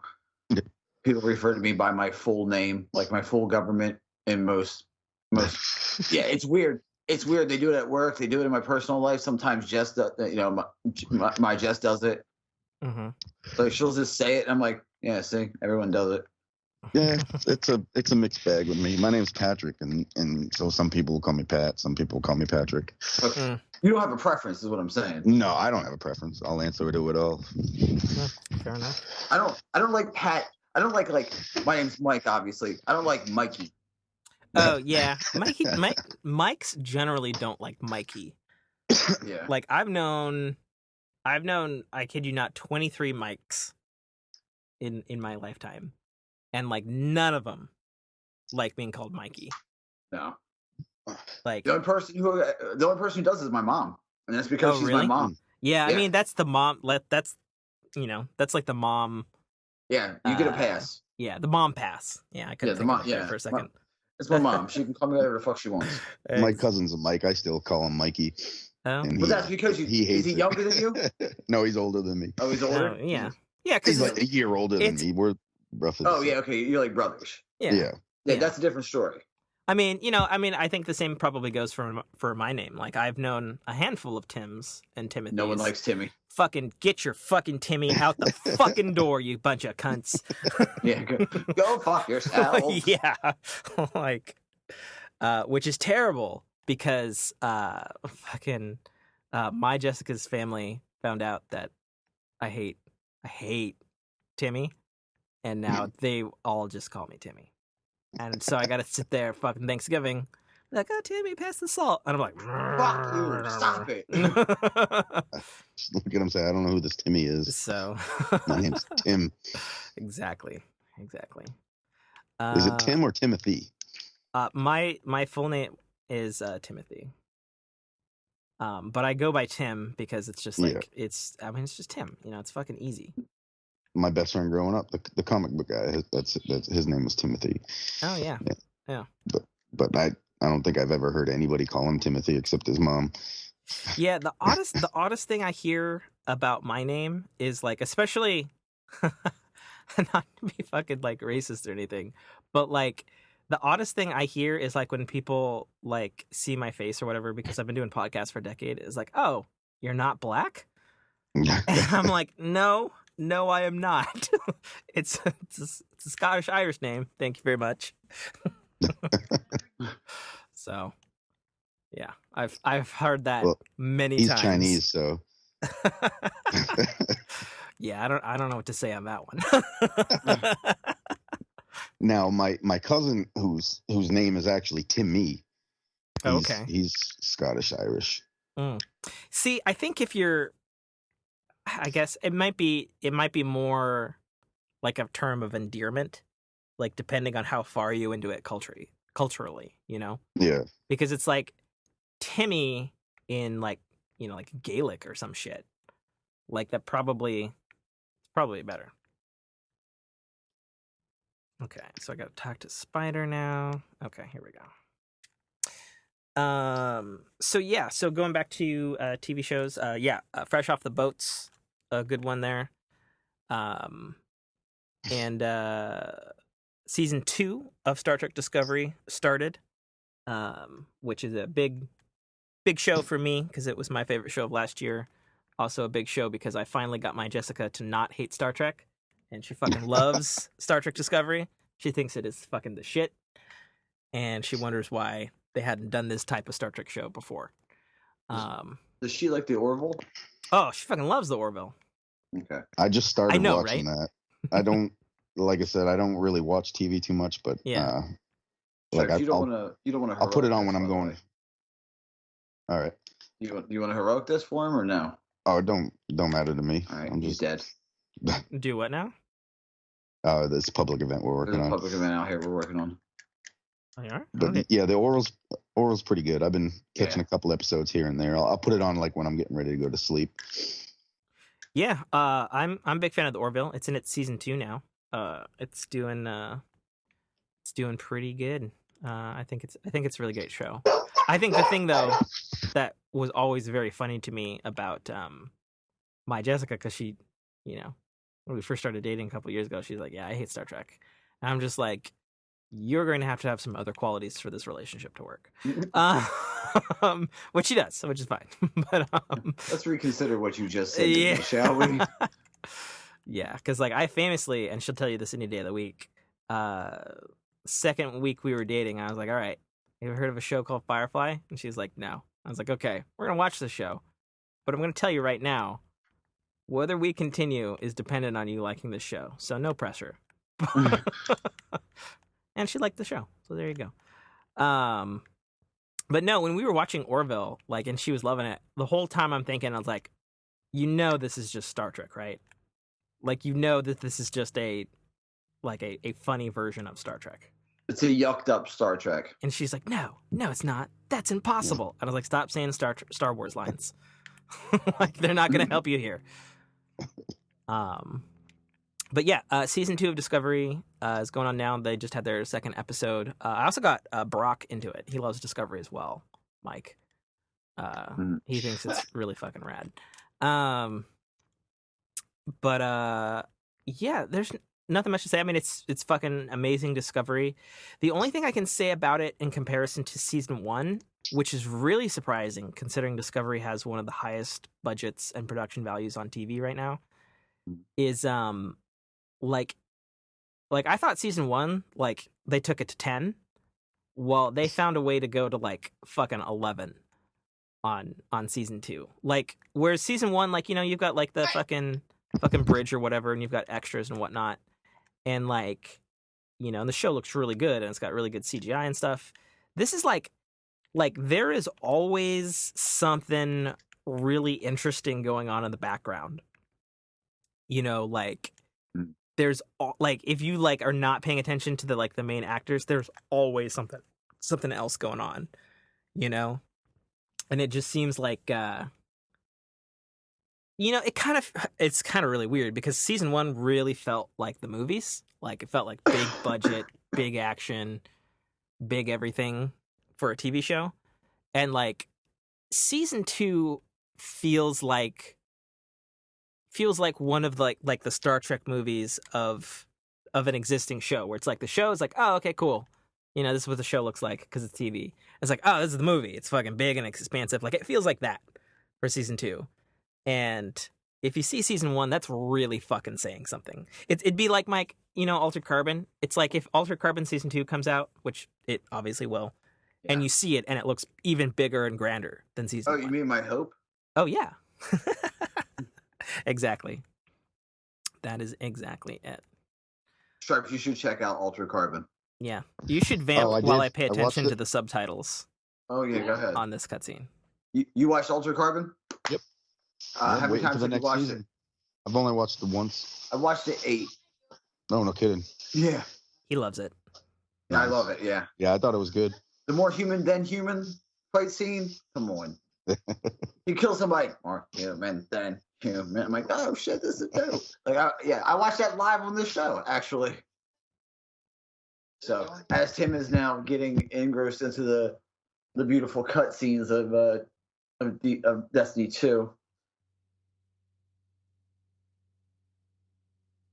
I'm waiting to see how he feels about the story as he goes through it. I mean, I wasn't going to talk because I'm paying attention to the cutscene. Pay attention. I'm talking to Stripes. You pay attention to your cutscene. Oh, okay. You know, I do feel that the armor, Aldrin has some dope ass armor. I was just gonna say Agreed. that like, he has the dopest armor in the game. Yeah, it's some of that old legacy stuff before they changed him in D1. He's got that crow look. Yeah, which is awesome. He actually kind of reminds me of Raziel from Soul Reaver. Fuck yeah, he does. With he does. That swooping cape. He's also got blue skin. Also got blue skin. Also has a crazy person inside. And black hair. Yeah. Yep. He looks like Raziel from the back. Like, come on. Oh yeah, especially with the cape. Yeah. Yeah, and like right there, that's Raziel. Prince Aldrin. Hashtag Raziel. Yeah, fuck yeah. That's actually quite true. Mm-hmm. But yeah, he does have the dopest. Like, I would kind of hope like the I mean, Stripes, you can say this because the raid we've been through I've been through some of the raid, you've been through it probably a couple times. The newest 2. The last hunt gear should look like that. Yeah. You know what I mean? In that style. Yep. For sure. I mean, I'm not saying I don't like the hunt. I absolutely love the hunt gear. I mean, it's mobile. That's the only thing that sucks about it. I mean, for Titans, it's mobile. I don't know what it is for Warlocks or Hunters. Yeah, it's mobile. I mean, as a female Warlock, I would love to have Queen Marsol's armor. Just saying. Something like that for the Great Hunt? Yeah. I miss my Queen's robes from D1. That's probably the only motherfucker who liked Queen's robes, but, you know, that was me. Also, Tim, thank you very much for that compliment, sir. I appreciate you. For what? Earlier today, Tim sent me a message. He said, by the way, your Titan looks cool. Oh, yeah, that fucking chest armor and the skull helmet. That's dope. I mean, my alt's a Titan, so I was like, oh, that looks cool. Yeah. Looks real cool. So I have a slight complaint about the cutscene that has absolutely nothing to do with the story or anything. It seems like the actual like CGI video is more compressed than it's normally been in the past in Destiny. Like it looks a little fuzzy. Anybody else feel that way? Just me? No, Just not me? on my screen. Not on my screen. I mean, I don't got a fucking 4K TV or anything like that. I just got a 1080p TV, you know. But it feels like it's not as good as it had been in previous expansions or D2. Like maybe they purposely compressed it to keep the file size down, kind of thing. You know, but it's Maybe. noticeable, I guess, is what I'm saying. Sweet. Well, let's get on to another topic here. Alrighty. All right, so we've got life stories. I have a health life story for you, Mike. Have you heard of a product called Noon, spelled Nuun? Would that be the water, the stuff you can put in the water? Yeah, that is indeed what it is. Mhm. You have heard of it. I have heard. You told me about it. I know, but I haven't told you about it on the show, Mike. Yes, you have. No, I fucking haven't. It was Forking Path, wasn't it? Or No. it might have been one of our other, like the times we talked on the phone. I don't recall. Probably the talk on the phone, bud. Yeah, I've heard about it, but Tim, go ahead. I know you've had it. Yeah, so I mean I like hydration. I work construction and can have a tendency to get dehydrated. And as Stripes is just finding out, I have a bunch of like fucking stupid body allergies, so I can't have normal things like fucking Gatorade and Good. shit. You can't have good. Yeah, I can't have good. I can't have nice things, okay? Yeah. Cookies, can't have cookies. Yeah, can't have cookies. Yeah. So for like the past 5 years, basically my go-to is like vitamin water, because like I can have vitamin water, and it works pretty good. Vitamin water is good. Get it at Costco cheap, all that sort of stuff. But I was buying some stuff on Amazon, and you know how Amazon does that little thing where it's like, oh, deal of the day, you want this before you check out? And it showed me these Noon tabs, and I was like, what the fuck is that? And so I looked it up on the thing.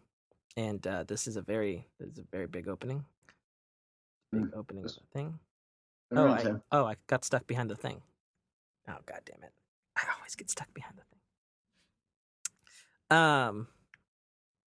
Oh, we're fighting the dude now. Okay. Or I'm dead from the dude now. Okay. Cool. Yeah, you're standing in his lightning armor. Oh, in well, his lightning aura. I just spawned, so I didn't know. Okay. Fair enough. Gonna heal myself.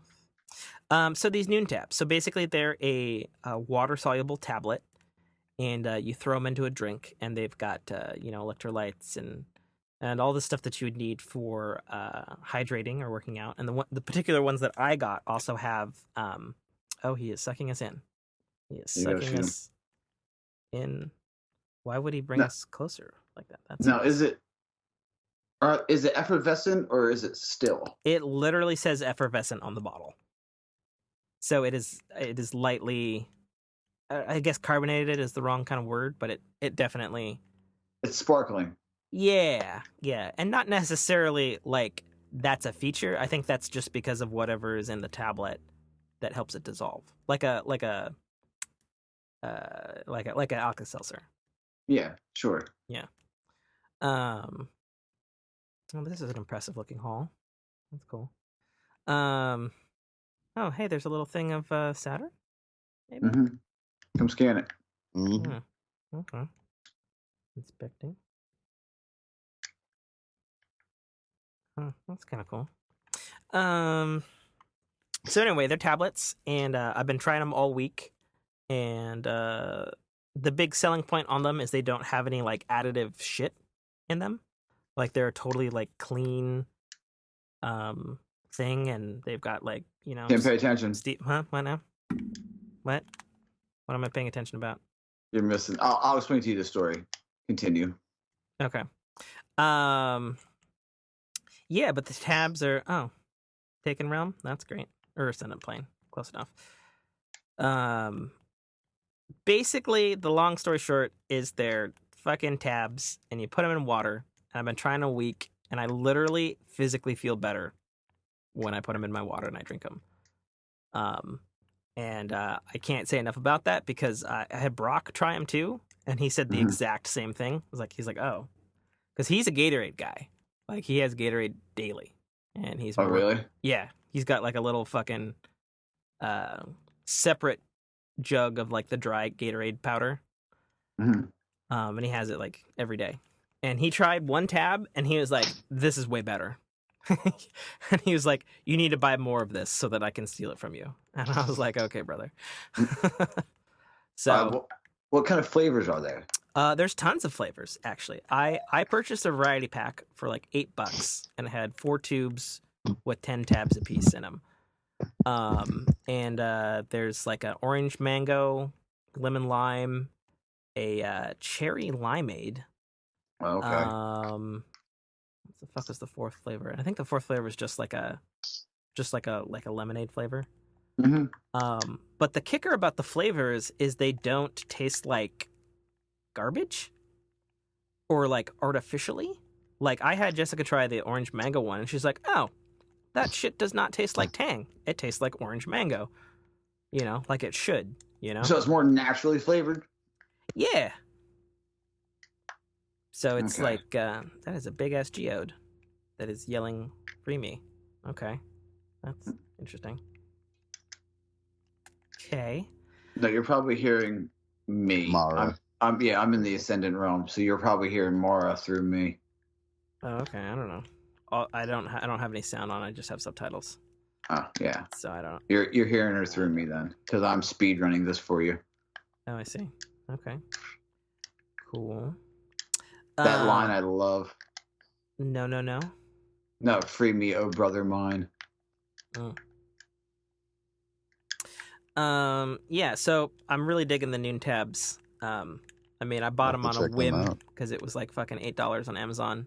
Also, ironically, they're made here in Seattle, which I was like, oh, okay, cool. I'll support a local company. Why not? Jesus, this is really cool. The fucking, like, you're outside of like the temple thing, and there's all the like a storm, like an Ascendant Realm storm. That's kind of cool. Yeah. Yeah, this is really neat. It's like something I would have expected from like a Taken Queen expansion. Actually, cool. Yeah, Noon tabs. They're great. I recommend them, especially if you're like me and you can't have regular Gatorade or Powerade or whatnot. I've been trying a week now, and I think I'm a believer. So that's what I got for my life story. Okay, pay attention to this, and we'll talk to Stripes about something real quick. Okay. You pay attention. Stripes, do you remember Rippets? Rippets, yeah. Okay, I just want to make sure. That's a military thing, isn't it? It is, but it's civilianized now. You can get them. Yeah, I saw them in the store the other day, and I was like, "Shut the fuck up!" I grabbed that motherfucking F-bomb. Ooh, the F-bomb. I remember them in the little pony cans. Yep, right? Little pony cans. Yep. Little 8 ounces. Give them in the chow halls and stuff. Yeah. Okay. Yep. Yeah, those things. I grew a distaste for them. Really? Yeah, I wound up just going straight to Red Bull. I mean, we would literally drive around Iraq, just looking for PXs to have Red Bulls. We would make up reasons to go across the damn country to another friggin' base just to go to the PX and get Red Bull. Oh, man. I love, dude, the orange creamsicle flavor. Oh, I would trade people for it. The F-bomb, but I mean, I do enjoy a good Red Bull. Yeah, it was kind of our ritual, if you would. Before we would get in the truck, anybody who got in the truck had to drink a can of Red Bull. Oh, Stripes, look where he's at. Look at Luke. Mhm. Oh man, I'm just gonna be quiet for this. Yeah. Let's hear Tim's reactions.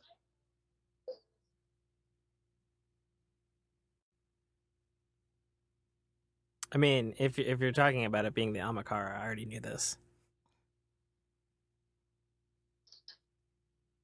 That's not really who that is, but yeah.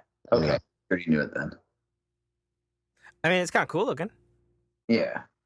It's you the know, meatball. and it's an interesting conceit that that thing required some light and dark powers to unleash itself. So that's cool. Whatever that means, which I don't know.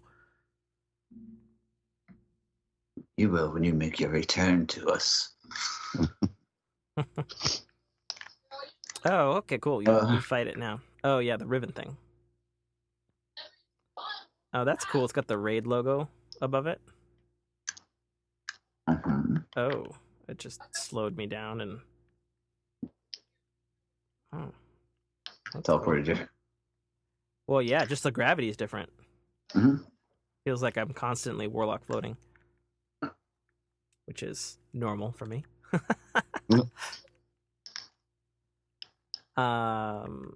So yeah. Stripes, you got any life stories you wish to share with us? No, I mean, man, my life's pretty boring. it I sounded work like and come home and play Destiny. it sounds like perhaps you had a kid in the background there who was confusing Oh, yeah. deodorant. I got three of them. Oh, nice. You have three? Boys. Yep. Wow. I got a 20-year-old, a 17-year-old, and my confused 13-year-old. Oh, dang, that's quite the gambit. Or gamut, not gambit. Yeah. Gamut. The gamut. Whoa, I'm getting thrown everywhere. Okay, this is interesting. Yeah, this is one of the more fun fights, I think. Well, it's like the I assume is it the final boss of the campaign? Yeah, I think so. Okay, that's cool. Yeah. This is the final boss of the campaign. I think my favorite final boss of a Destiny campaign is still the Taken King one. Yeah, we had to fight the Taken King. You had to fight Oryx the first time. Yeah, I thought that was a dope boss fight. Yeah, it was pretty. And it kind of set the stage for the raid too. Which Yeah, is nice. exactly. Fuck.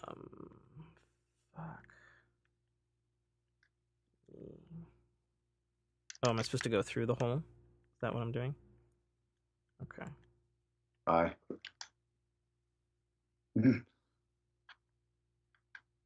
Nice. Objective complete. Now you get to watch. Okay. Well, as the podcast crawls to a creeping slow, the only thing left in our categories of our show is technology. And as always, I pass. Yeah, because you never have anything to say. How do you feel about technology there, Stripes? Keep up with it? Pay attention? Of an interest at all? Not as much as I used to. Yeah? But, What do you mean? Well,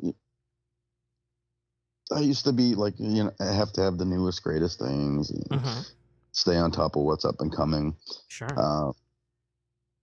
Not so much anymore. I actually, I like less technology in my life now than. Don't get me wrong. I love technology. I like how it enhances our lives. It's supposed to make things easier. Sometimes it doesn't. That is the truth.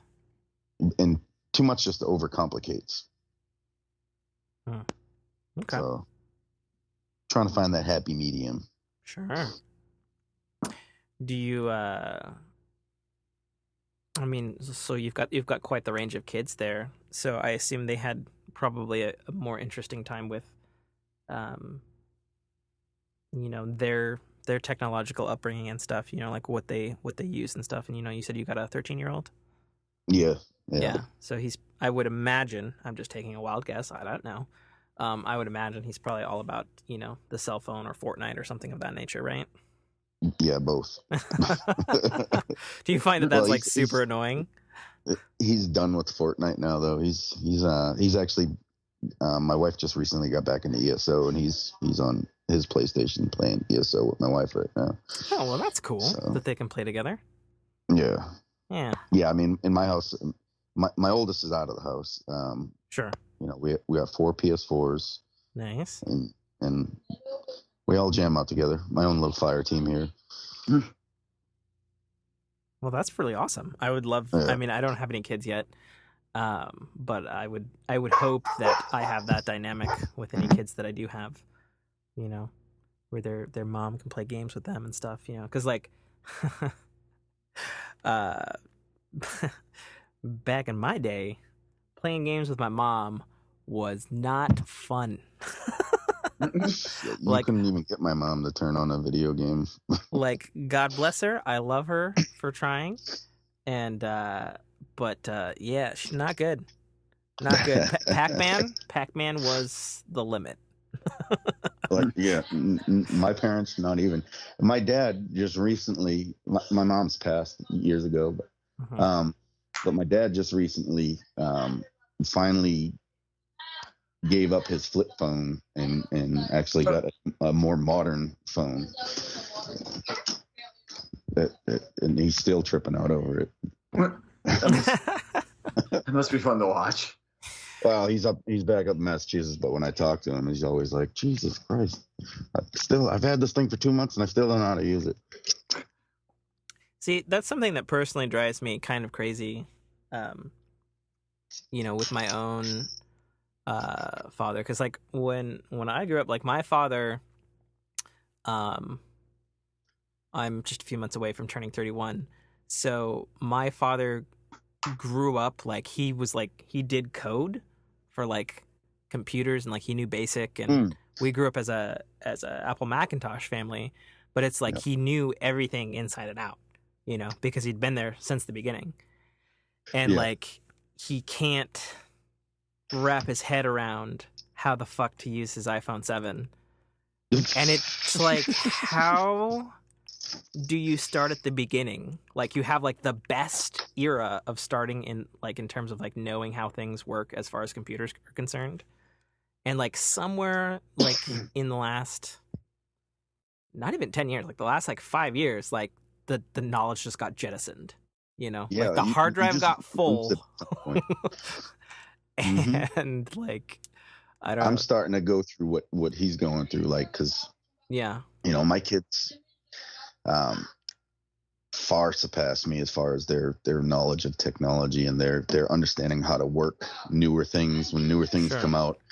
I'm starting to be at the point now where I'm like, okay, it takes me a minute to figure something out.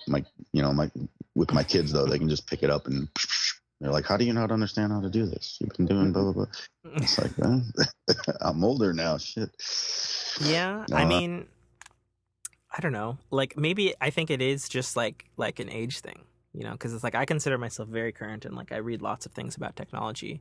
But there's like some stuff that like I personally struggle to understand. Like, I've attempted, you know, streaming and this whole Twitch thing or Mixer or whatever. And it's like, I know it's a cool thing, and I know it's kind of an extension of like what I'm doing right now, where I'm talking on a show, you know. But it's like, I still feel like it's a younger person's thing, or there's something about it that I don't fully understand, because it's like, you know, I've done it, but it's like I don't get the appeal of like watching another person play video games personally. I never understood it either. My kids are huge into, like, they'll sit, they don't always, but they can sit there for hours and just watch somebody else play a video game. And I'm like, how do you just, I'm like, man, I can't watch somebody. How's this fun to you? Yeah. I'm like, I have to be in the game. I can't just sit back and watch somebody else play. I guess maybe because it's, you know, growing up, you know, you only had at most 2-player games, and most 2-player games were turn-based, so you had to sit there and wait, like with Mario. You know, you played Luigi as a second player, but you had to wait for the guy who was playing Mario to die before you could play. So maybe that's grown, it's manifested into, you know, a distaste for watching other people play. Maybe, I get because I that. mean, there's also the thing of like, you know, like I grew up with the Sega Genesis as a kid, and it was my cousins and neighbors who had the Super NES, and so it was like, you know, it was kind of that '90s thing of like, oh, you know, Joey down the street has fucking, um, Joey down the street has fucking, you know, Super Metroid or whatever. You know, so you were always going over to each other's houses to play what games you had because A, you know, you're a kid, you didn't have money, and Yeah. and B, it was like, you know, it's like kind of like it's like a community thing, you know, and like games like that and like Zelda that were like single player was like, okay, cool, like I'm going over to a dude's house to play a game, but then you'd have to like wait for him to be done or like your cousin to be done, so then you could play the thing, you know. Mhm. So yeah, I feel you on that one, man. You know, because it was like, yeah, I don't want to watch my friend play this game.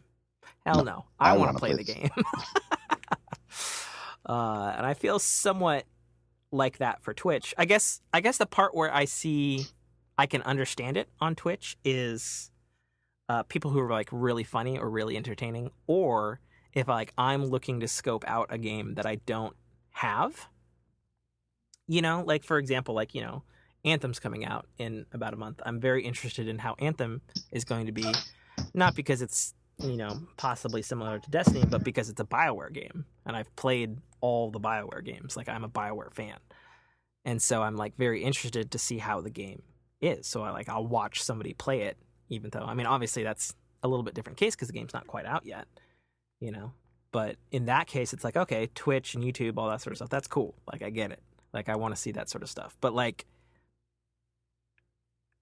to see people play, like, for example, like Crucible in Destiny, or like a zillion Fortnite videos, and I'm just like, I mean, I'd rather be playing. You know. But Yeah. I guess it's also probably game specific, because like, for example, and Michael backed me up on this, so me and Mike have Sea of Thieves on Xbox, and that game is so dynamic, and like, you know, you're like sailing and like just shit happens, and it's like, it's the perfect mix of like, you know, you want to record because you don't know what's going to happen. Like, you don't know if like you're going to go sail to an island and you're going to get butt fucked by some real galleon that's come out of nowhere or behind a rock and had been like waiting for some poor little bastard like yourself so that they can go steal your shit. Or you don't know if there's going to be like a crazy storm or a fucking kraken or a megalodon. You know, you just don't know. Like, and that's very interesting, and I think unique, and I think a lot of games, or at least for like a Twitch type thing, like that's really good, because it's like, you never know. Like, you know, tune in, who knows what's going to happen, kind of thing. Mm. So, yeah, I would digress on that one. So, I guess my technology thing is, so as I mentioned, I am addicted to Super Smash Brothers, and I am one of those poor souls who has an absolutely ridiculous amiibo collection. And for those who don't know, amiibo is a little plastic toy of one of the playable fighters or Nintendo characters in Super Smash Brothers. But they've got a little chip inside them, and when you scan them, it's basically like fucking Pokemon, but like fighting, and you like train them up, and they have levels, and you can change their stats and whatnot, and then battle them with other people or use them in Smash Brothers fights. So, at this particular point, because there's been Smash Brothers amiibos for the last 3 Smash games, and some of them are unobtainable, or at least they're obtainable, but they cost like $100 a figure. And I think I mentioned on a fork a long time ago, I did this for Legend of Zelda Breath of the Wild, because there are some Zelda amiibos that you just, I mean, you could get them, but you'd pay a pretty penny. So I went to went to their eBay, and I have on order. My understanding is it's cleared customs from China. I have basically it's a plastic PVC card, like a badge you would have, and it's got the little chip in it. You know, some black market dude made this shit, and and I've got one coming for every fucking Smash Brothers fighter because I'm addicted to making Smash Brothers fighters. So I'd say that's my technology thing.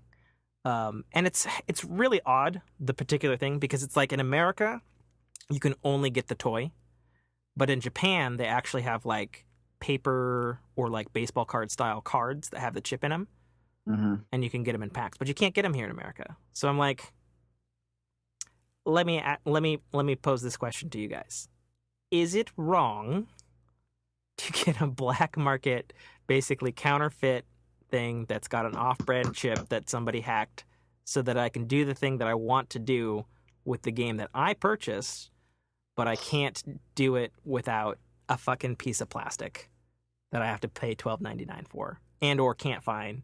And in the collector's market, it's like, okay, well, I want this character, but it's $100 fucking dollars. I don't know. I mean, how much of an advantage is it going to give you in the gameplay?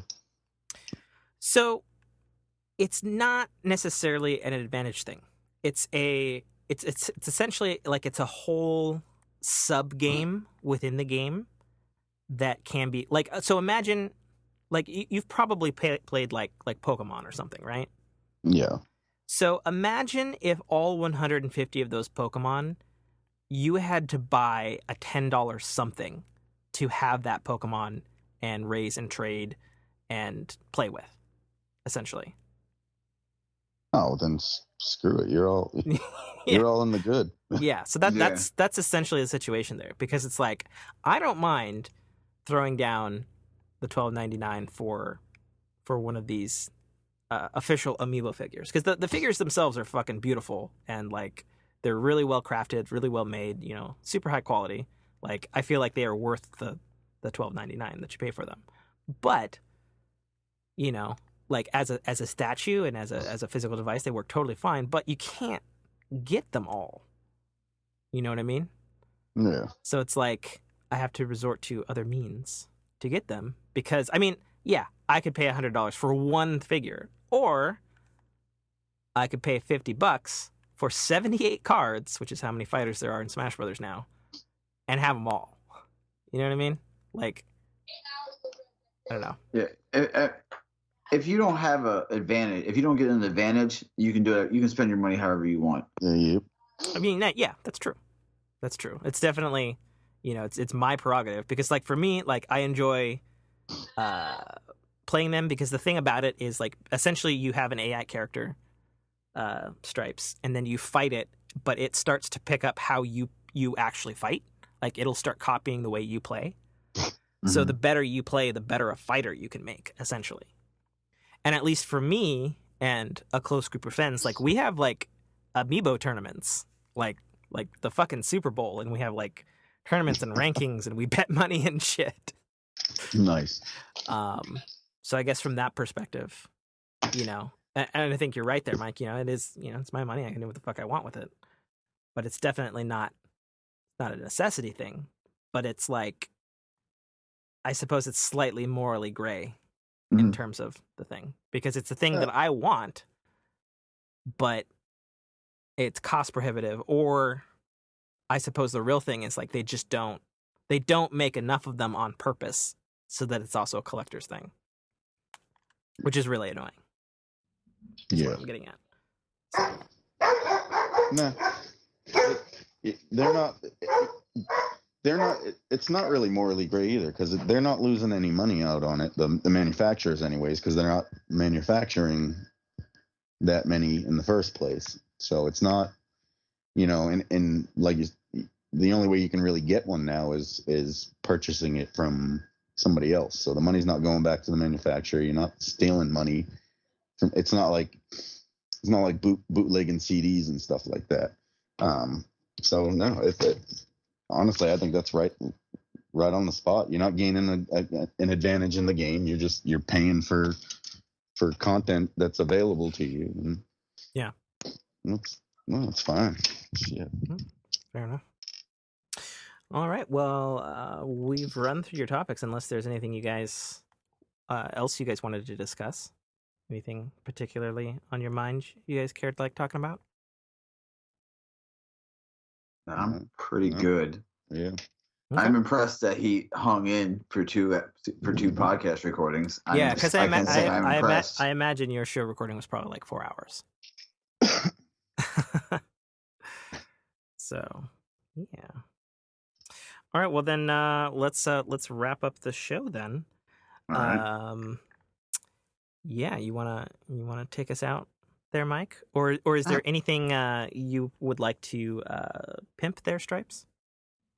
Well, for your Destiny listeners, if they're looking for a clan, I am one of the admins. For the East Star clan, they can always visit us at www.foesofdestiny.com. That's FOES of destiny.com. Nice, you got your own website. That's cool. Groovy. Thank you. Yeah, for we're up over 600. Oh Jesus, Yeah, that's big. Mm-hmm. Does I didn't think Destiny allowed clans that big, or is it all like Nope. subdivided?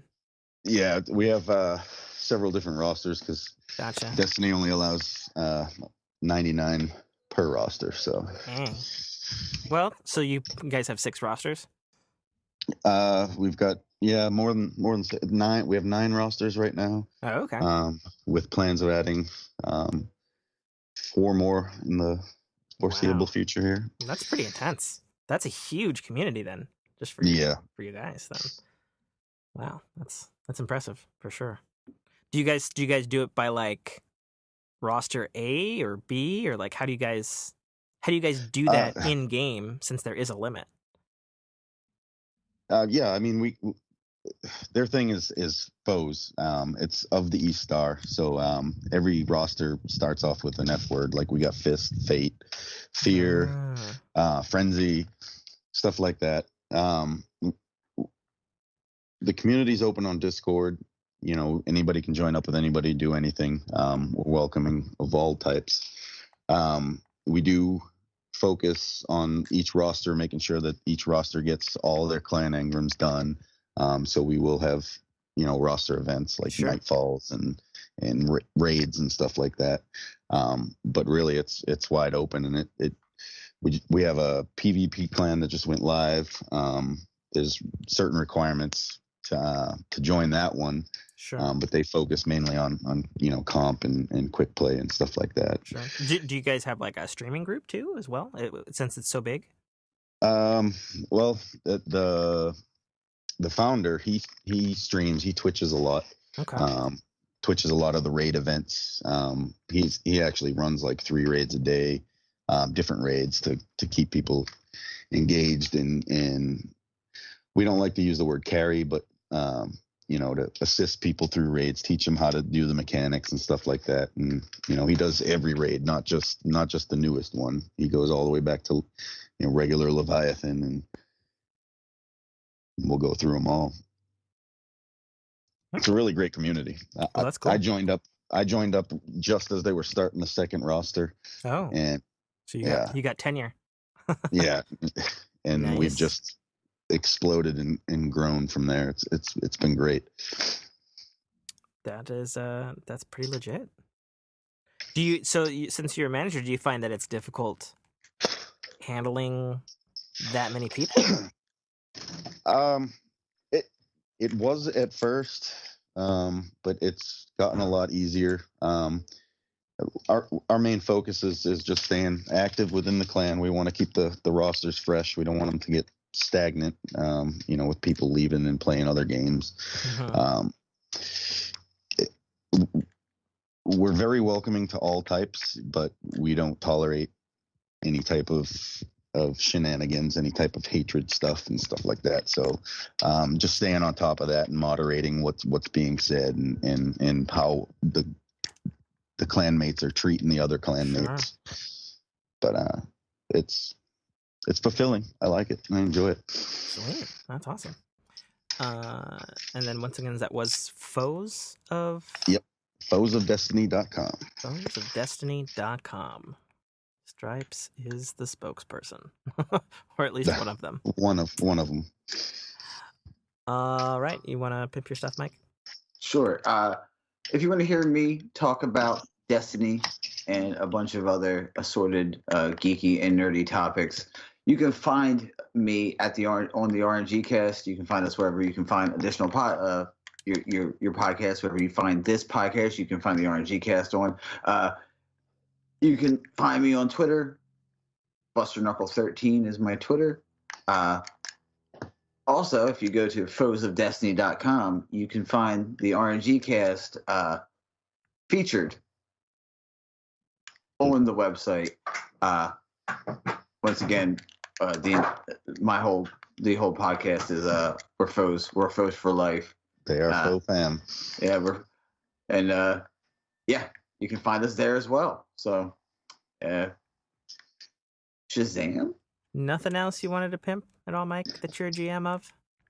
The Fork in Your Past podcast, you can find that also wherever you find podcasts. If you like listening to actual play podcasts, if you listen to D&D Pathfinder, that's where you can find us. We play that. Tim likes to try to torment me in that game, which is fun. I really do. I mean, sometimes it's actually not on purpose. Sometimes it's just, I'm getting into character, and part of getting into character is getting super smashed. Yeah. Yeah, shit-faced. Yeah, that would be the word for it. In fact, I'm actually really shocked that I'm not hungover this morning. I'm legitimately like, that's nice.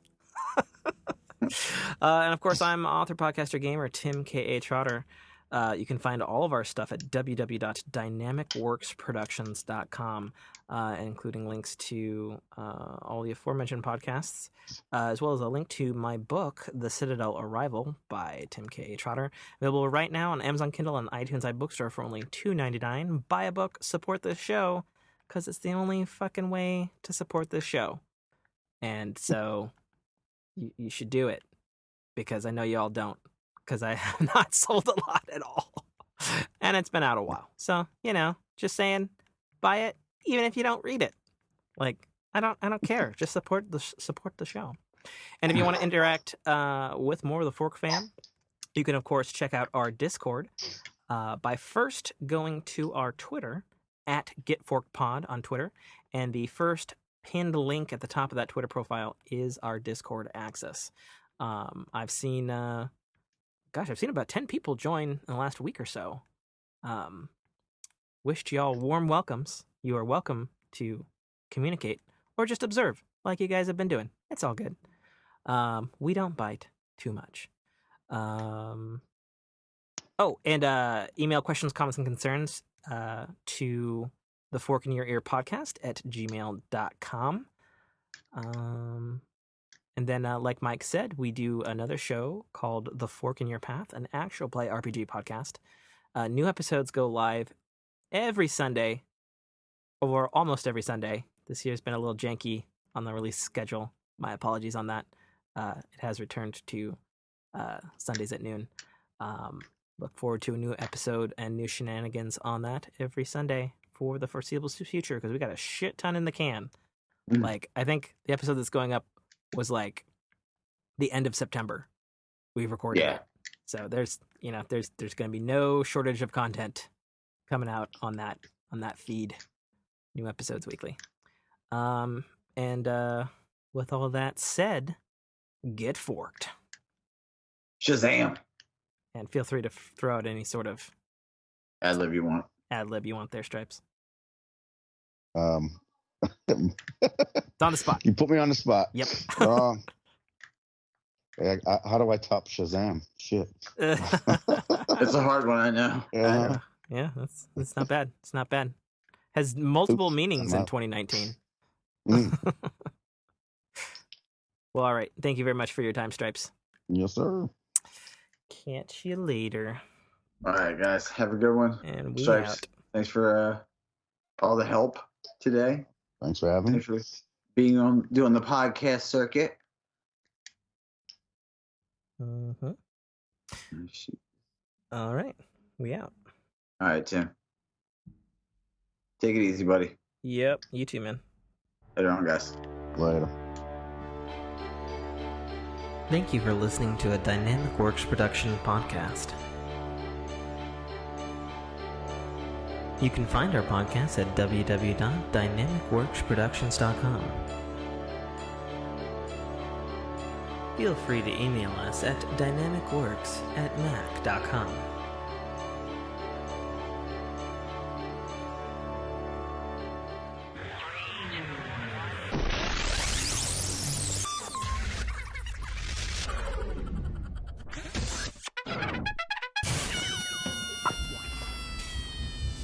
This is Dominic Armato, the voice of Guybrush Threepwood, and you're listening to a Dynamic Works production podcast.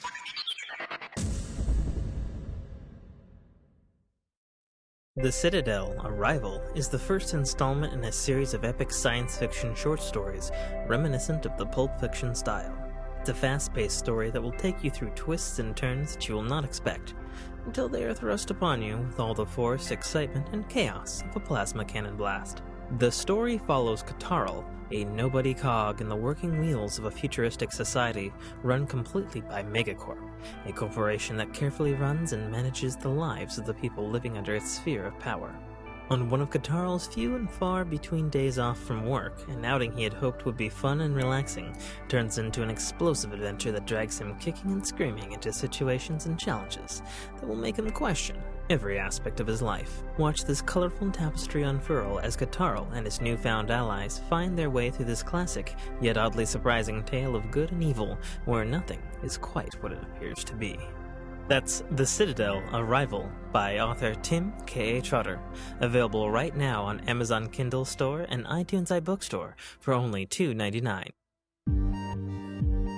Hello. Hey, buddy. Hello. All right, it's working now. I don't know why the fuck it wasn't working before. Because it's Skype.